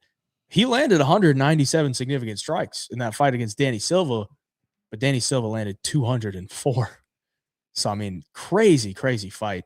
And then his UFC debut, he loses to Colin Loughran, and Colin Loughran puts up 140 significant strikes on him. So that was almost 2 years ago since that fight. Now he's 34 years of age, and he's definitely not getting a favorable matchup here. They're sending him to the Mexican superstar that they want to build in Santiago Luna, who looks like the goods at 21 years of age. So I think Luna probably gets it done here. I could see a finish. Pacheco's never been finished, but I think Luna's probably dangerous enough to get him out of there, especially early.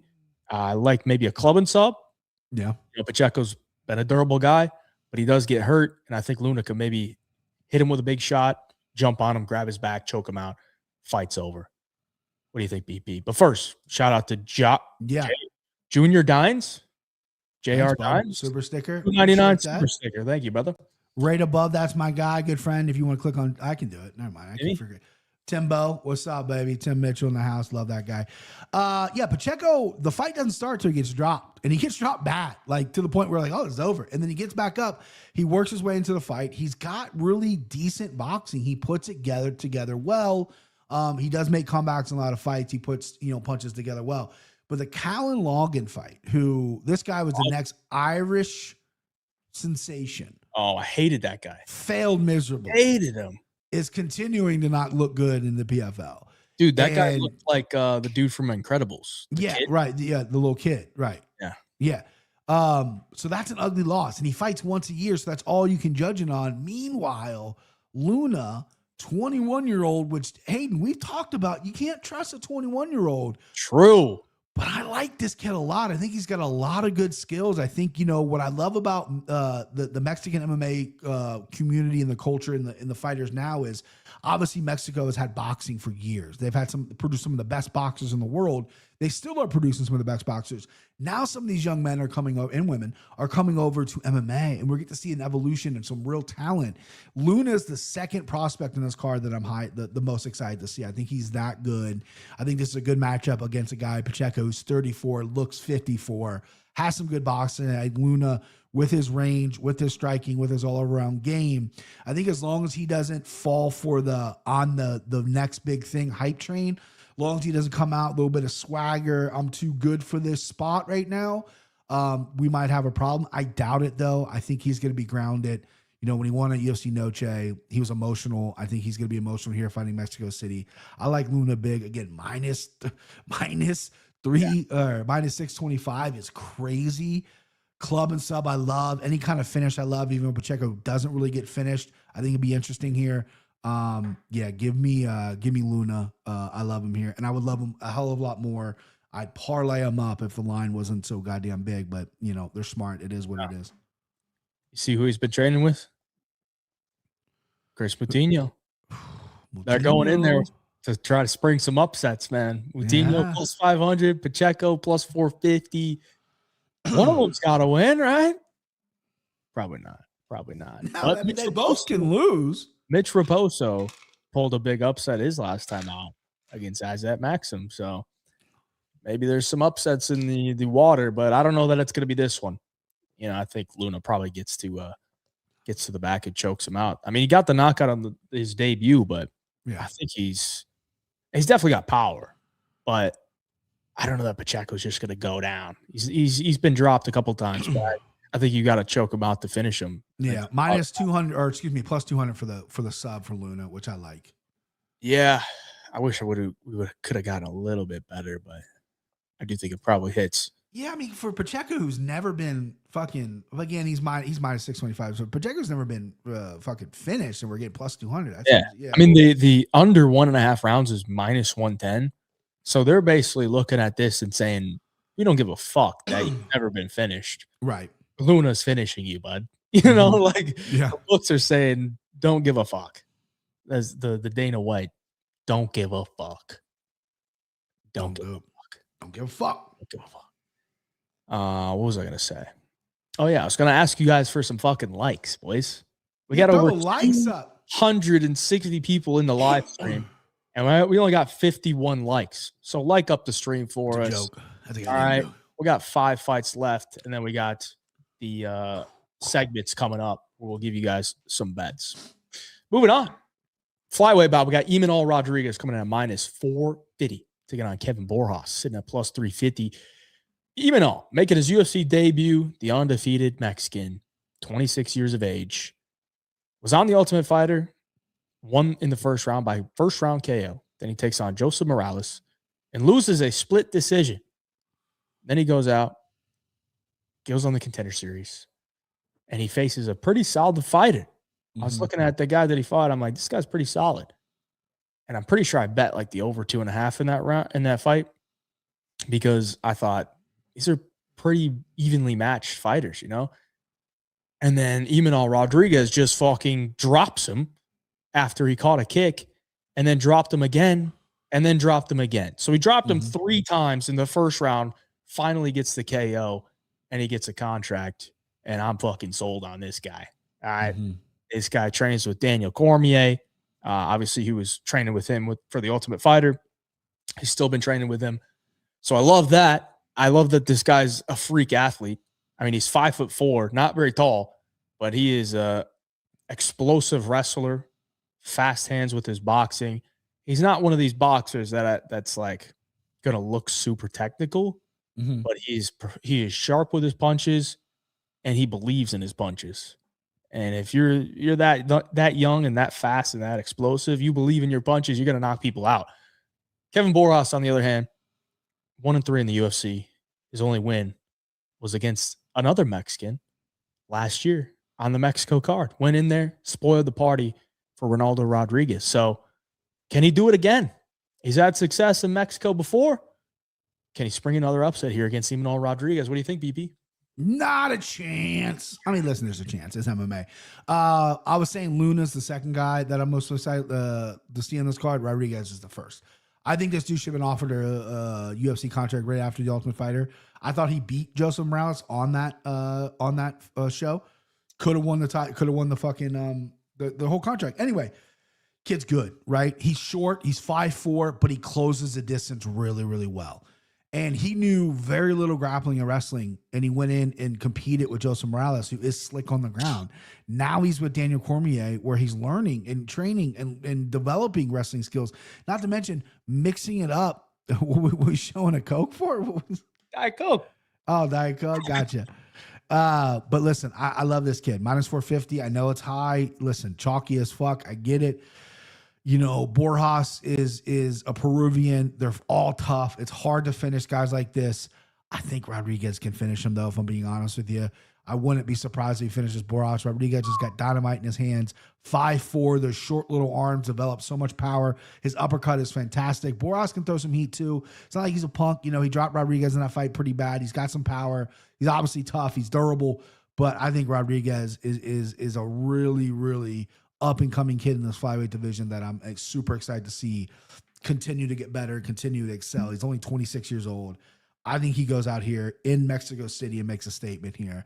I think Borjas is going to get slept. I like Imanol Rodriguez. I think he's going to get slept. I know it doesn't happen. He's Peruvian. Everyone's got that button. I think Rodriguez is going to find it, babe. So I'm like Rodriguez. I'm putting him in a parlay, and I like him by KO as well. That's just the KO. It's just going to be a single wager, which I don't have that line in front of me. It is plus 115. So we're not getting great odds on that, considering Borjas is pretty goddamn tough, but I'll still take it. Well, Imanol was one of my Contender Series guys to watch out of the three that we had. So, yeah, I'm very high on this guy, and I think he gets it done here against Kevin Borjas. Borjas, to me, is kind of just inconsistent fighter. I mean, if Imanol gets stuck at like distance boxing range, Borjas can have some success, but I just don't really think Rodriguez is going to allow that. You know what my model loves here? What's that, dude? Imanol by sub. By sub. I thought, you know what's crazy that I thought about that?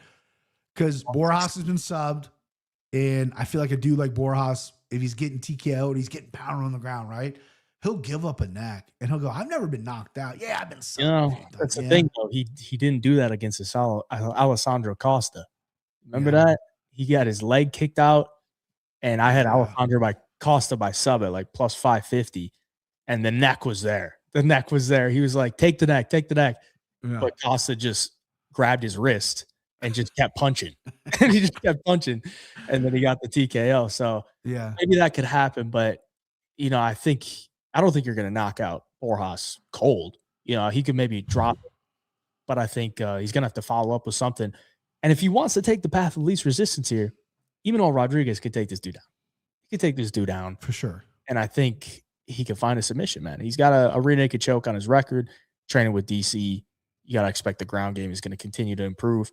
And Rodriguez is wrestling pretty good. So I like the sub, plus 650 on the sub. You might be seeing that one later. Whisper. Tease. That's a tease, boys. Later.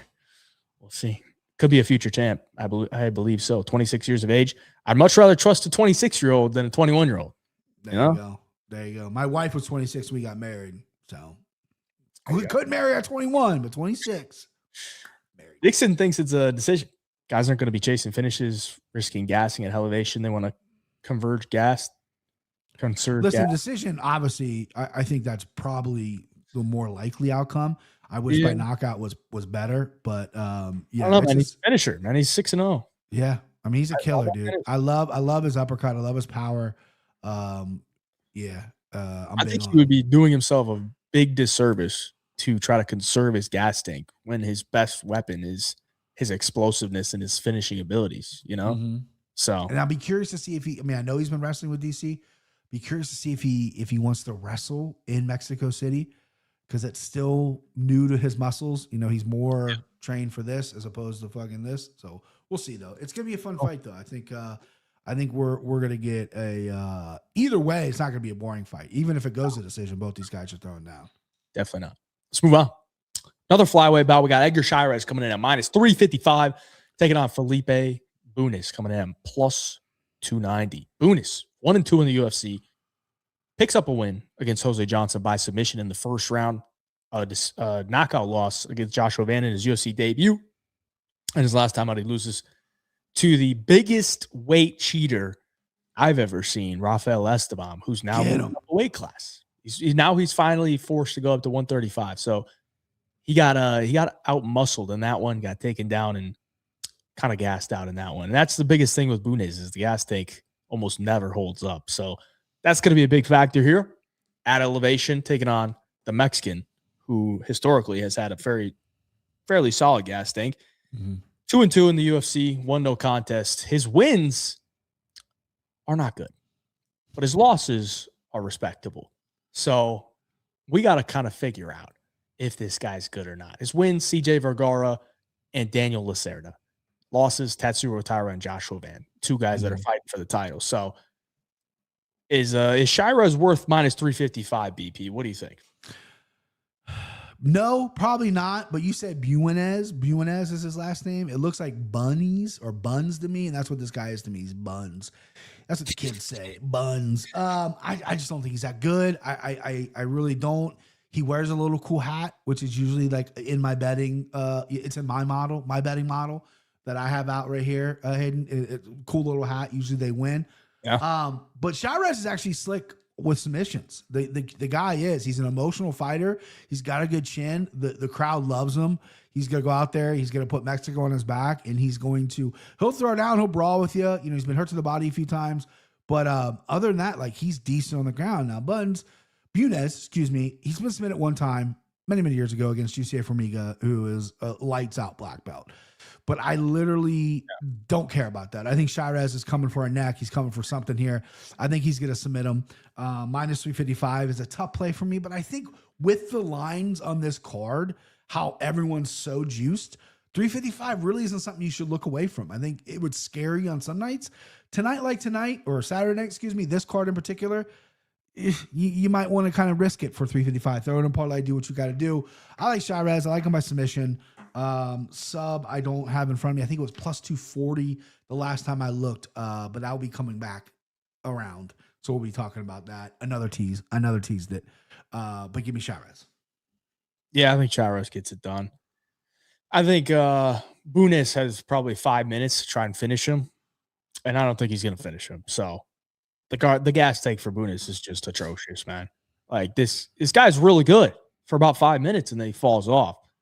And Chairez, being how durable he has been, I mean, he's got him subbed a couple times, but I just don't really see him giving up a sub to Bunis. You know, he's not Jose Johnson. Jose Johnson's a guy that's you can sub him easily on the ground. And I don't think Chavez is that guy. Like if Jose Johnson's like McDonald's of MMA. Everyone's had him. You know, everyone at this weight's had him. I fought him. Yeah. The guy fights him. He gets around. He's like a couple girls in my neighborhood. They get around. Everyone's had a taste. Right, Chavez. Dude, Chavez, I remember when he came to the UFC and he threw like up some gang sign up at the weigh-ins. Yeah, yeah. They're like, dude, this guy's fucking from the cartel. So maybe the cartel's got some back in here. Hey, Ain't no way Chavez is losing that. Listen, what is the cartel named in the Yazuka in Japan? They ran a lot of those. I mean, that's why Pride doesn't exist anymore, bro. Huh. You know, so it's not out of the realm of possibility. Some cartel members will be in the building. They'll see Edgar Chavez with the fucking, ganged up, dude. He's colored up. I don't know how it works on there, but yeah, I remember what you're talking about though at the fucking weigh-ins. He's got everybody that's got like that Tupac belly tat. I immediately think this dude's connected. He's the one that took the picture with like the bullets across his chest or something. Yeah, right here. Yeah, that dude's connected, dude. That dude's fucking. Anybody that's got a belly tat like that, I think is connected. Oh, yeah. He's connected for sure. Definitely. I mean, without a doubt. Come on now. Come on. Yeah, dude. Come on. I like it. Give me Chavez. Probably round 2-3 might be a little bit interesting. Could be some juicy. Because they're gonna look at Bunez in the corner of the cartel. They're gonna go. Yeah.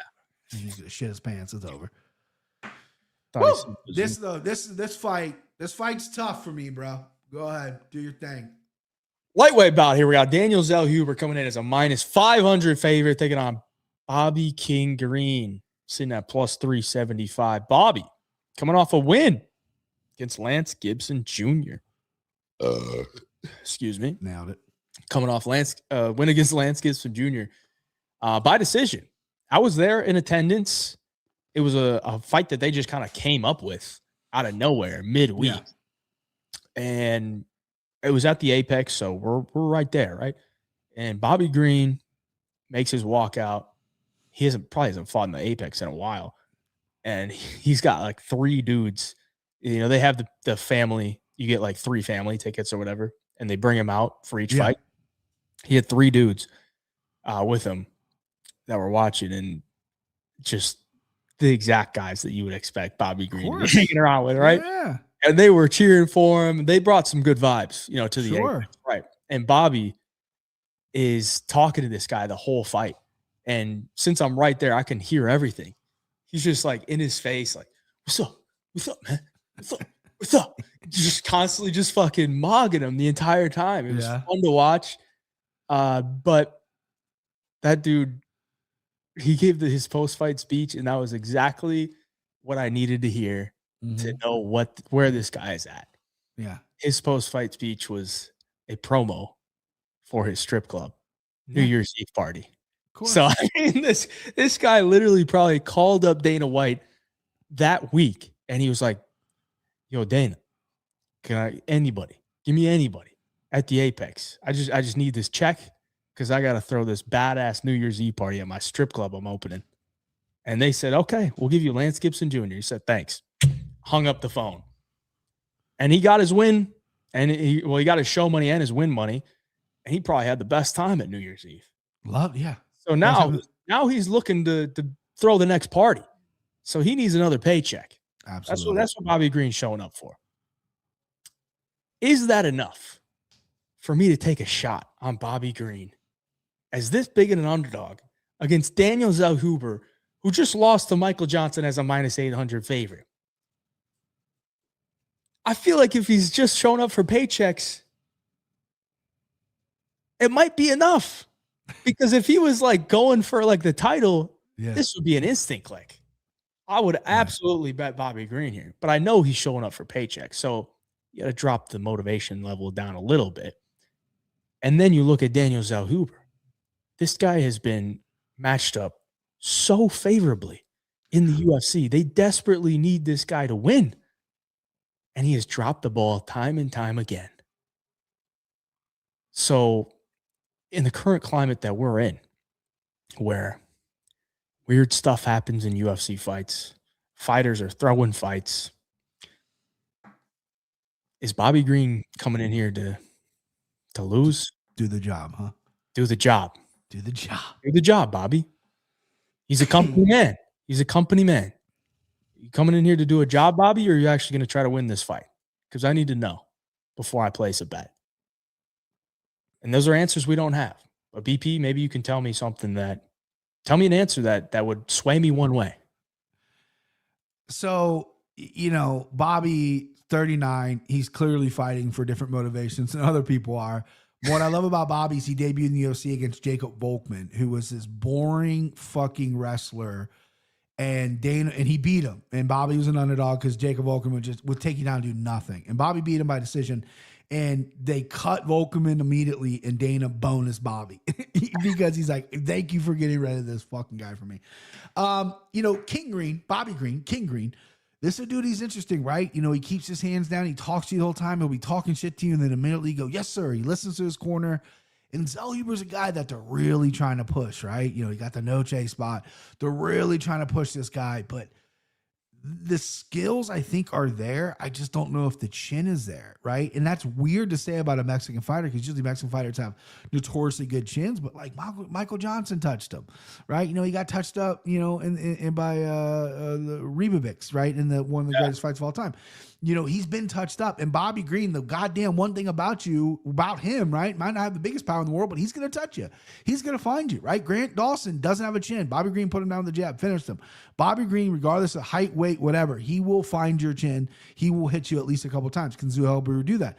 I just envision Zellhuber head kicking Bobby Green. Bobby Green has struggled with taller guys in the past. I can just see a fucking head kick coming or something like that. But I also see a really close fight, right? Where they're both going to have their moments. And I want to see if Zellhuber has improved his cardio. Yes, he was been in some wards and stuff, and he had to really dig deep after getting dropped and getting, hurt. I want to see if he's improved his cardio. Because Bobby, regardless of Mexico City or not, he can go 3 rounds, right? He'll go 3 rounds, do his hands down stuff, do the talking stuff, counter well, right? And that's the thing. He's 39, but he hasn't really lost that quick reflex that allows him to do that, right? When that's gone, we're going to see Bobby Green get knocked out a whole bunch, right? But right now, it's still there. And Bobby Green, when he first fought in, way back when, his fighting style was hood. What's your fighting style? He literally put hood, right? This is a dude who reminds me of a buddy of mine I used to work with at UPS many, many years ago. Shout out Isaiah. They're very similar. I want to take Bobby Green so bad, but I'm not. I'm going to go Zellhuber. I'm going to go Zellhuber in a close fight or Zellhuber by knockout. I'm all over the map. It's the only one on my sheet that I don't have written down because I'm going back and forth so much on. But give me Zellhuber as a money line, but I don't love it. Yeah, I'm definitely not laying minus 500 on Zellhuber, but I think if he's going to win, he's got to win inside the distance. Because if this goes to decision, that tells me Bobby's competing pretty well. Unless Bobby's just kind of go out in there playing patty cake, but I don't know that he's going to do that. And Zellhuber he's just not really that. He's not it, man. He's just not. They're pushing him like he is. He has fallen short. I mean, he's 26, so I mean he's still young, but your chin's not getting better with age, bud. It's just not. Like his wins are Lando Venata, who hasn't fought since then. Right. Christos Giagos, who got cut, and Francisco Prado, who got cut and went 1-4 in the UFC. Right. So, I mean, dude, like this guy really hasn't shown me anything. He can't be minus 500. So I think it's dog or pass. Pass. Don't disagree with that. Plug your nose. Take a shot on Bobby. Bobby by decision. King Green. The very least, he'll fight for your money. I mean, he can get put out, but he'll fight for your fucking dollar if he does it, right? He will fight for your dollar. Unless he's going in there to do a job. Right. But is he doing a job? Right? Is he doing a job? I don't know. All I know is if he went in and shot a takedown off of a failed leg kick, or he got leg kicked into a takedown against Patty Pimblett.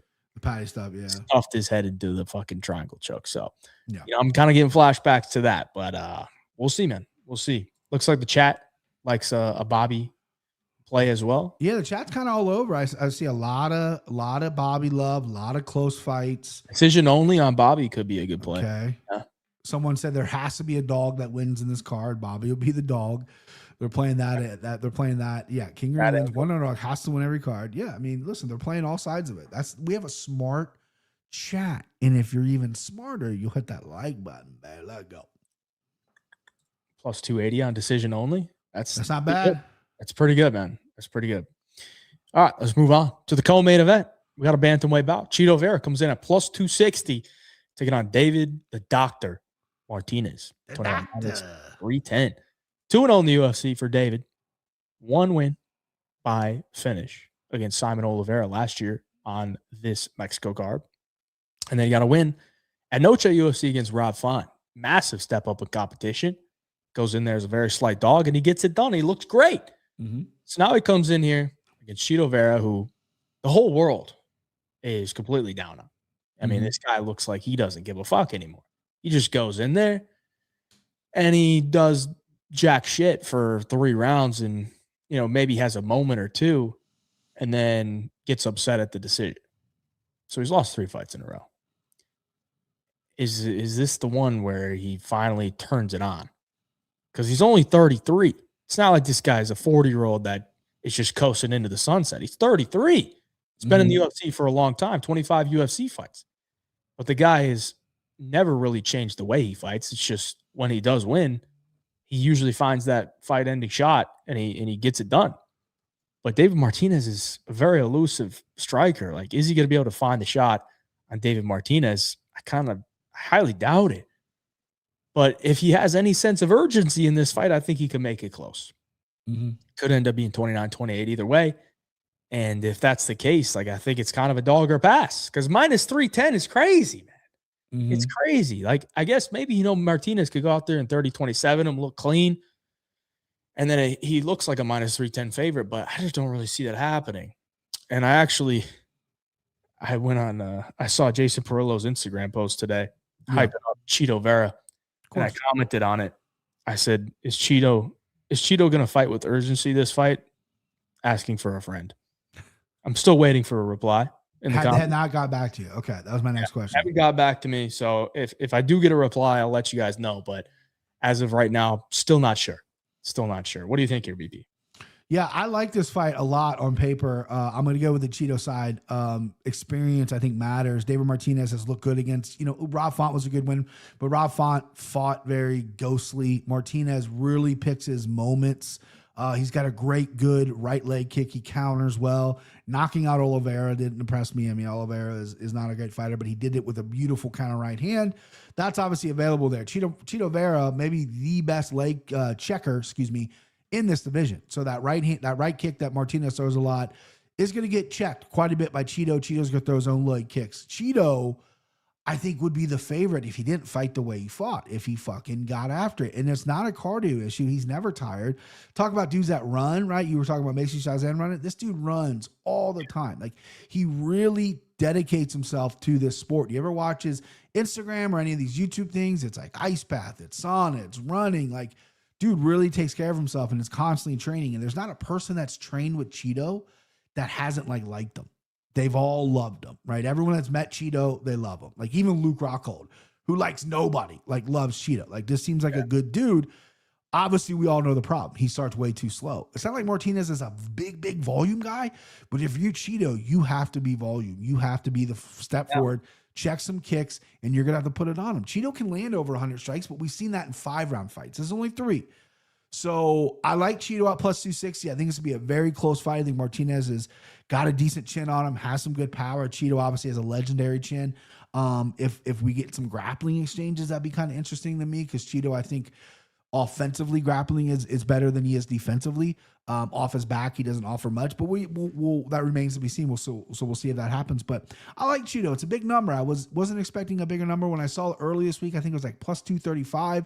So money is coming in on David Martinez, was interesting. I know he's a Mexican fighter. The one thing someone wrote though is David Martinez comes from money. I think both his parents are doctors. I think he very well might be a doctor or could have been a doctor. So it's the old trope of we got a guy who fights because he wants to fight. Is that enough when you get in the third round and you're getting clipped, right? Like, does that matter, right? I don't necessarily know if it does. I think it was worth bringing up. But underdog money, plus 260 on Cheeto Vera. I'll be sweating the decision, but it's going to be worth every penny, I think. You remember when he got into the UFC and they were hyping up him and his sister being like the first brother-sister duo? Yeah. And then like a fight later, Melissa Martinez gets cut. Yeah. They liked it for one fight. It was a cute story. Yeah, she's gone. She's gone. Yeah, you're out of here. You're not very good. Clearly, David is the better of the siblings. Sure. And I think he's good, man. I think he's good. I think his style could definitely get him a win here against Cheeto if Cheeto is, going to fight how he's been fighting. I mean, he dropped Zahabi in round 2 and then did nothing. I mean, he did nothing.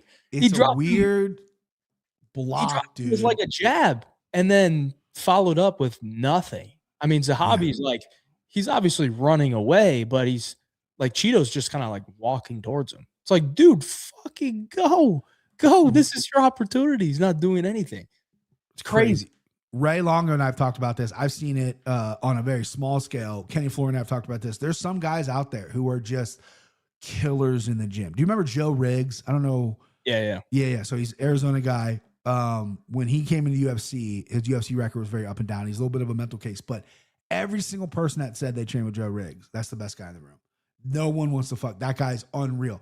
But you get in the cage and you're like, where's it at, right? There's like a block, right? And a lot of guys, like George St. Pierre had that. He went and fucking met with a sports psychologist. They got rid of that shit. And Cheeto's a guy that I think would meet with a sports psychologist because there's something going on with this weird block you have where you have a chin, you have cardio.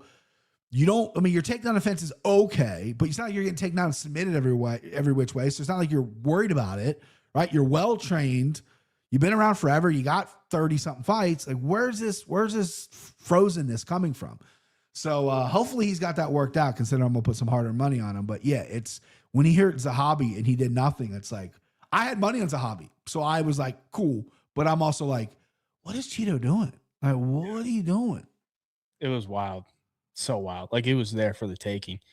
And the problem here for Cheeto is Martinez isn't 37 years old. Like Zahabi, dude. He's 27. Yeah, he's on cat. That chin's fresh, man. That chin's fresh. I think Cheeto thinks he's winning until the decision comes out. Yeah. Probably. That's true. Like Phil Rowe, we talked about earlier, Marvin Vittori, they get in there, they think they win. Right. It's like, a lot of fighters think that way, where like they're not really like getting affected by anything, but they're also not doing anything. So they don't think they're losing. Like all the shots that guys land from the outside that are like winning them minutes, but they're not really affecting the fighter that's getting hit. They just they don't. And Cheeto can take such a good shot. He goes, oh, that was I took that. That's fine. That didn't hurt me. They can't score that. But it's like, well, yeah. And it's not a corner thing because Perillo's honest with them. Perillo's like, bud, we got to get on it. Like, what are you doing? It's not like he's coddling him in there. Like he's telling them what to do, and it's just there's a disconnect there. Last thing, correct me if I'm wrong, but wasn't Cheeto down 3-0 to Dominic Cruz before the KO? If he wasn't down 3-0, he was down 2-1. It was like he would have lost a 3-rounder. 100%. Like it was very, very close. I think that's why Dom was so upset. But listen, I mean, Dom's gonna be upset with no matter what finish, but he got fucking front kicked in the face. I mean, what do you want to do? But yeah, I mean, that's literally how he fights. He's down a lot, and he's fucking, the only time he looked really good in round 1 was against Sugar O'Malley because he fucking checked a leg kick and then kicked Sugar's nerve or whatever, and then TKO'd him kinda. But yeah, it's a weird block, dude. Probably David Martinez by decision, but I'm not betting him, bro. Not betting him. To the main event. Like the stream for us. Like my baby. Throw us a like. Throw us a hype while you're at it. Hype the video. Hype the live stream for us. That would help us out a lot. Subscribe for to the vibes if you're not already. Main event in the flyweight division. We got Brandon Moreno coming in at -210, taking on Lone Air Kavanagh coming in at +180. Kavanagh coming off his first ever loss, a KO loss to Charles Johnson in a fight where he looked amazing in round 1, and then round 2. Charles Johnson started to turn up, caught him with a shot, and put him out cold. Now he's getting a step up in competition. He's 26 years of age. And Brandon Moreno, big step down in competition, but he's coming off a loss where he did not look good. Did not look good in really any facet of that fight against Tatsuro Taira. And he was originally supposed to fight Aso Almabayev. Aso Almabayev pulls out. In steps Loner Kavanagh. And I said this in a video, my early picks video, BP, but 2 years ago, we had the exact same situation. Brandon Moreno's headlining a Mexican or a card in Mexico, a fight night card in Mexico, and he was supposed to fight Amir Albazi. Albazi pulls out. In steps Brandon Royval, who is coming off a loss. Yep. Brandon Royval goes in there and beats him by split decision. Same thing here. Kavanagh coming off a loss, stepping in for a short notice replacement. Can Kavanagh do the same thing? What do you think, BP? I like Kavanagh to an extent. I'm more worried about Brandon's performance. Listen, against Taira, who's fighting for the title, is unreal. That slam takedown, I think, rocked Moreno. I think Moreno kind of got dazed on that. And then the finish happened after that, regardless if he thought it was a quick finish or not. It wasn't finished. People always keep saying, oh, Brandon Moreno's never been finished. Yeah, but he got submitted by Pantoja back in the Ultimate Fighter. I know that technically doesn't count, but he has been finished before. But the Urseg fight where he won, it was weird. He got outstruck by Urseg. And he's definitely switched his style up a little bit. And it's a little weird to me, right? Yeah. Kavanagh, though, young fighter, getting a good opportunity, has some good striking. He puts combinations together well. How's his cardio? He's got a couple decision wins, but is that enough in Mexico City? He slowed down against Charles Johnson, and he's susceptible to the body, right? The body got him. The body hurt him. That slowed him down. Charles Johnson got him out of there. Charles Johnson's is, if he's not elite, he's right underneath elite for flyweight. That's a tough fight for any young guy. But Kavanagh, coming out of England, is he England or is he from Wales? He's from England, right? England, yeah. Wales.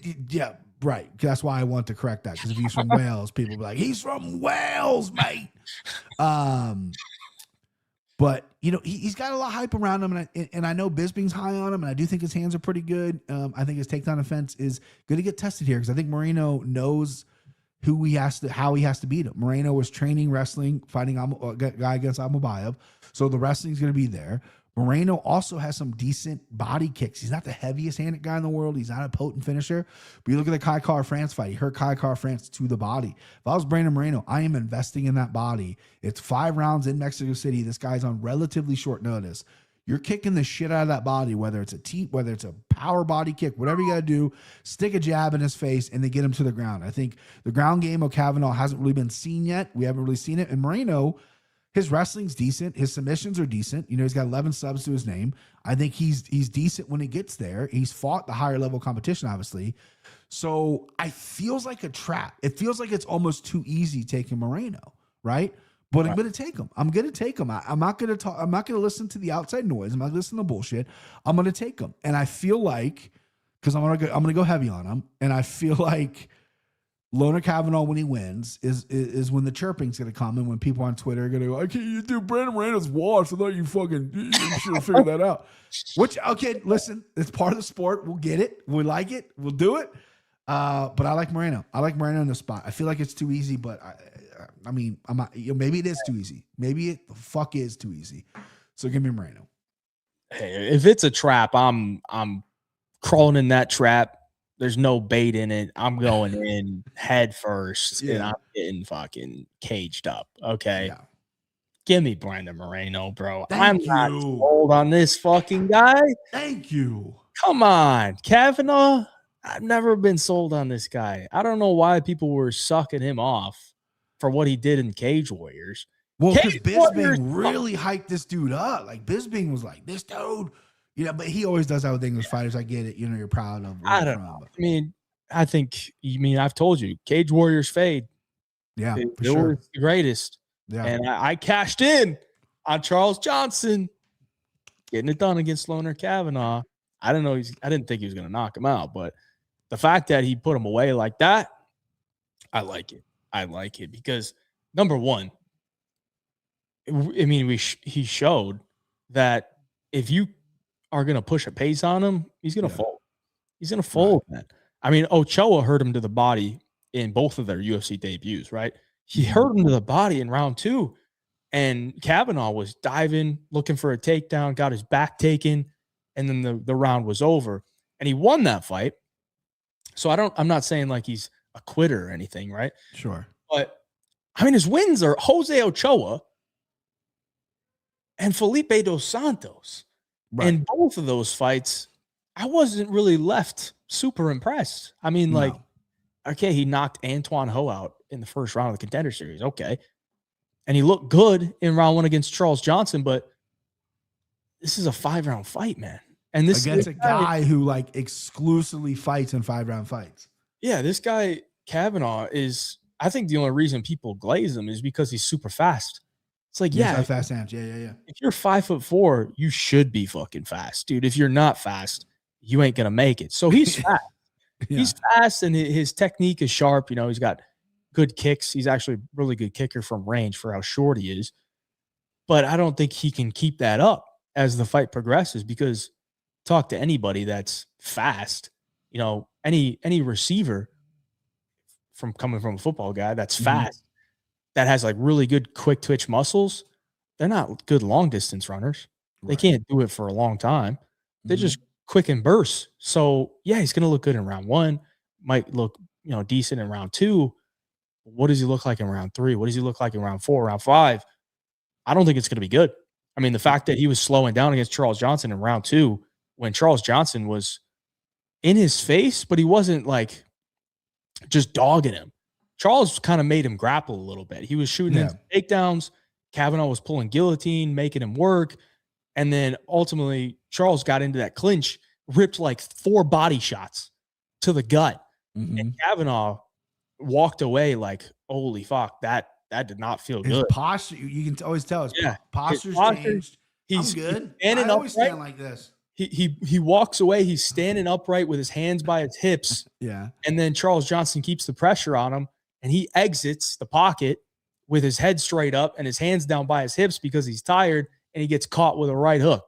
So, I mean, if Brandon Moreno doesn't beat this guy, he's fucking washed. Okay. 100%. I will be 100% washed. I will be on the Brandon Moreno wash train 100% after this, right? I'm from the Midwest, so we say warshed. So he is going to be warshed. There was a super chat in here. Let's get to we did miss it. Gabby P. Oh, sorry. We clicked at the same time. Sub 345. Not man. Get the fuck out of here. Listen, I appreciate Gabby P. I appreciate the 199 super chat. We're gonna send that 199 back to you. I will put $2 on each of those bets personally. And if they hit, brother, if they hit, I will give you a slice of the pie. Thank you for being in the chat. And someone else right on the, I'll click it. Cameron Junkin, Cage Poor Ears, classic. Play on words, Bob. Oh, Cameron Junkin, that's a good one. I like that. Yeah, man. I mean, I think Moreno can finish him too. I kind of see it like a back take into a sub. Maybe hurts him to the body. I mean, Moreno needs a fucking finish. I mean, everything that I've seen from Moreno, based on his Instagram, he seems motivated, man. You know, there's a while there he like quit. He like retired for like 6 months and then came back. I gotta imagine. I mean, he was champion, so I gotta imagine he did okay money wise. You know, I believe he is in Vegas. You know, so I don't know. It was kind of weird what happened to him. Yeah, he's in Vegas training with a lot of those BJJ guys. Might be a good path to victory. I saw one of his posts. Caption was, "I'm not fucking leaving. I'm not fucking leaving." Where is it? I gotta pull it up. Leonardo DiCaprio. Wolf of Wall Street. Classic. I can't find it, but he's not fucking leaving. All right. And Moreno's getting it done in the main event. I go. Now let's go to the segments. BP, who are you? And this Saturday. I mean, it's easy, brother. Brandon Moreno. We just got done talking about the young man. I just think there's levels to this game. I think Brandon Moreno, you know, he's been through the levels. He fought Pantoja when he was at level 1. This dude's high level now. He's got a good chin. He's hard to finish. Yes, he's coming off a finish by Tyra, but Tyra's a beast grappler. Kavanagh is not that. And I have a lot of questions with Kavanagh. I do not have a lot of questions with Brandon Moreno. We know what we're going to get out of him. We're going to get 5 hard-fought rounds. And, there could be obviously potential for finish there. It doesn't matter. I just want him to win. Empty the clip, Brandon Moreno. Just place the bet. Click the button. Don't think about it. Thank me later. Absolutely. I love it. I love it, BP. I think you're going to move to 2 and 3. I'm curious to who you're, because I really thought this was going to be your empty the clip. So let's see who you got. You thought that? I did. I kind of did. You thought correct. Yeah. Let's go. Maybe not today. Maybe not tomorrow. But one day, I will be champion. I'll be champion. You will be champion. I get to buy more Funko Pops and Legos. More Legos. This guy's a fucking hype job, all right? I put it on. Yeah, he goes through PC. I'm not fucking sold on this Kavanagh guy. Never have been, never will be. He's got great hair. I had that part in all of middle school, or excuse me, all of elementary school. It looked fucking good. Thank you, everyone, for the input. Some people agreed. Some people, Loco said he's legit for where he's at right now. Of course. Yeah, for where he's at right now. But come on, man. It just seems so easy, God damn, it seems easy. But you know what? If we're both on him, we're both intelligent guys. Here's the thing. I think he can compete with Moreno. Sure. But I don't know that he's going to be able to compete for 5 fucking rounds. Not right now. He's still at 26. Elevation. First main event, former champion. Yeah. It was a short opportunity. A ton of top flyweights have fought recently. Yeah. I mean, I understand why they made the fight. What else are they going to do? They couldn't book Charles Johnson because he wasn't medically cleared. Right. Horiguchi had a fight already scheduled, and Horiguchi's might be next after Tyra. So they're like, Horiguchi would have to get a big payday to do that. This is the episode where BigJive and Big Gun turn into boomers and Brain gets too mush. Ignore this call. Go to bed, y'all. Loner is winning. Wow, maybe login. Look at you. I love when people go, you know what? Fuck everybody. I'm putting my dick right here and I'm saying who's winning. I respect it. Even if it disagrees with me, I respect the shit of it.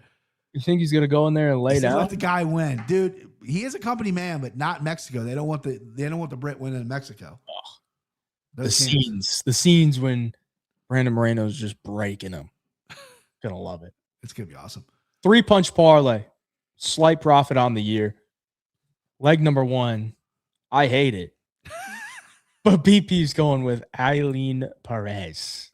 Listen, if you see someone's butthole, you trust them to the core. I trust this girl. I've seen her butthole. To the moon, baby. Let's go. He's close with her. He trusts her. I've never seen the butthole, so I don't trust her like that. So that's why I'm going with the butch lesbian. But yes, at least if I lose on Macy Chiasson, then the 3-punch parlay leg hits. Correct. Yeah. I'm going with Brandon Moreno. Good choice. All right. I know we might be a little overexposed here as far as the segments go, but it's a struggle to get parlay legs here. Do I want to put a minus? It's a tough card. It's a tough card. I want whoever is the most profitable handicapper to at least get a decent payout. So I'm not putting a minus 700 in here. So we got to go Brandon Moreno at minus 210. And the last one's Edgar Shirez. We both agreed on it. I made the final call. Edgar Shirez minus 355. If I recall, BP, you said minus 355, pretty good parlay piece. I did say that. On this card for sure, dude. Yeah.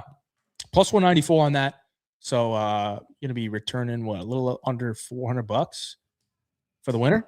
I'll take it. Yeah, absolutely. I'll take it. You boy, actually, I won't take it. You boys will take it if we win, but yeah.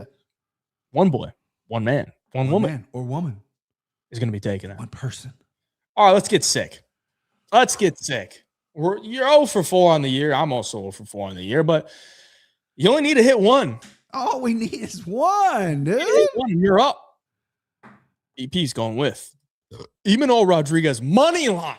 So you guys are sitting there thinking, I said this to Hayden, how the fuck is BP going to go 10-1 when Rodriguez, who's a minus 450, is on the money line, right?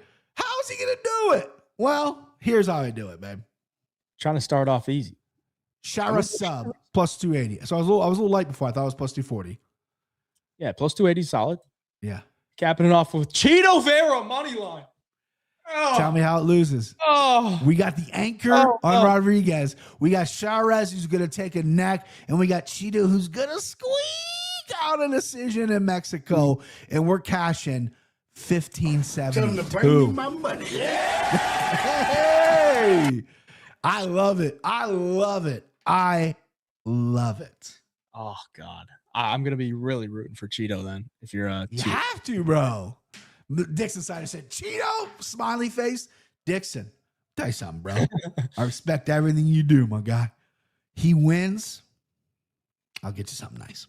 I'll get you something nice. Real classy. all right. Here we go. Let's see what We're 0 for 4 on the year. We've been close. We've been 2 out of 3. You have been close. I haven't sniffed it. Last week we went 0 for 3. So we're going to change it up a little bit. Two Show me. legs. 2 legs. That's all we need. 2 legs. You just need 2. Okay. Just need 2. All right. Leg number 1. I'm fading you. Macy Chiasson. Yeah. Round 3 or decision plus 240. Okay. I saw that coming. Round 3 or decision plus 240. The Butch lesbian goes in there and gets it done against the porn star. All right. I don't trust Eileen Perez. I've never seen her butthole. We're not that tight. All right. I don't trust her. That's how you trust people. Second leg. Emmanuel Rodriguez by 650. 2-leggers. All we need is 2 legs to go through. And we're at plus 2450 on a 2-leg long shot parlay. Let's get sick. Let's cash it in, boys. I feel good about this one. These are 2 of, I think, the best edges on the card. Yeah, for sure. For being a very hard card to handicap, considering the ballooned up numbers, I think we gave out some great plays, boys. Hit the like button, chat. Come on, Hit man. the like button for us. That's going to do it for the show. I appreciate y'all for joining tonight. We went for 2 hours and 21 minutes, all for free. Sign up to 3PC if you're not already. Hop in there, get your fight picks in. $200 fight pick contest winner goes down to the 3-punch parlay. So if you can win that one. Anything else for the viewers before we hop out of here, BP? That's about it, but I really appreciate all the interaction you guys have given us. 3PC is constantly gaining new people in the chat, which is exciting, and we're just going to keep moving forward and keep grinding, baby. This show's only going to get better. 3PC is only going to get better. The chat interaction we have right now is amazing. I love seeing all the familiar faces every week. It's incredible. This is my Wednesday night from here on out. I love it. And yeah, I'm looking forward to it every week now, boys. Because of Hayden, because of I get to talk fights, and because of the chat. Let's go. Absolutely. Appreciate you, BP. We'll be back here next week. We got a numbered card. No more fight nights. We got a numbered card next week. UFC 326 in Vegas. BMF titles on the line. We'll see you then. Good luck to you this Saturday. Till next time, BigJive MMA Show. Yeah.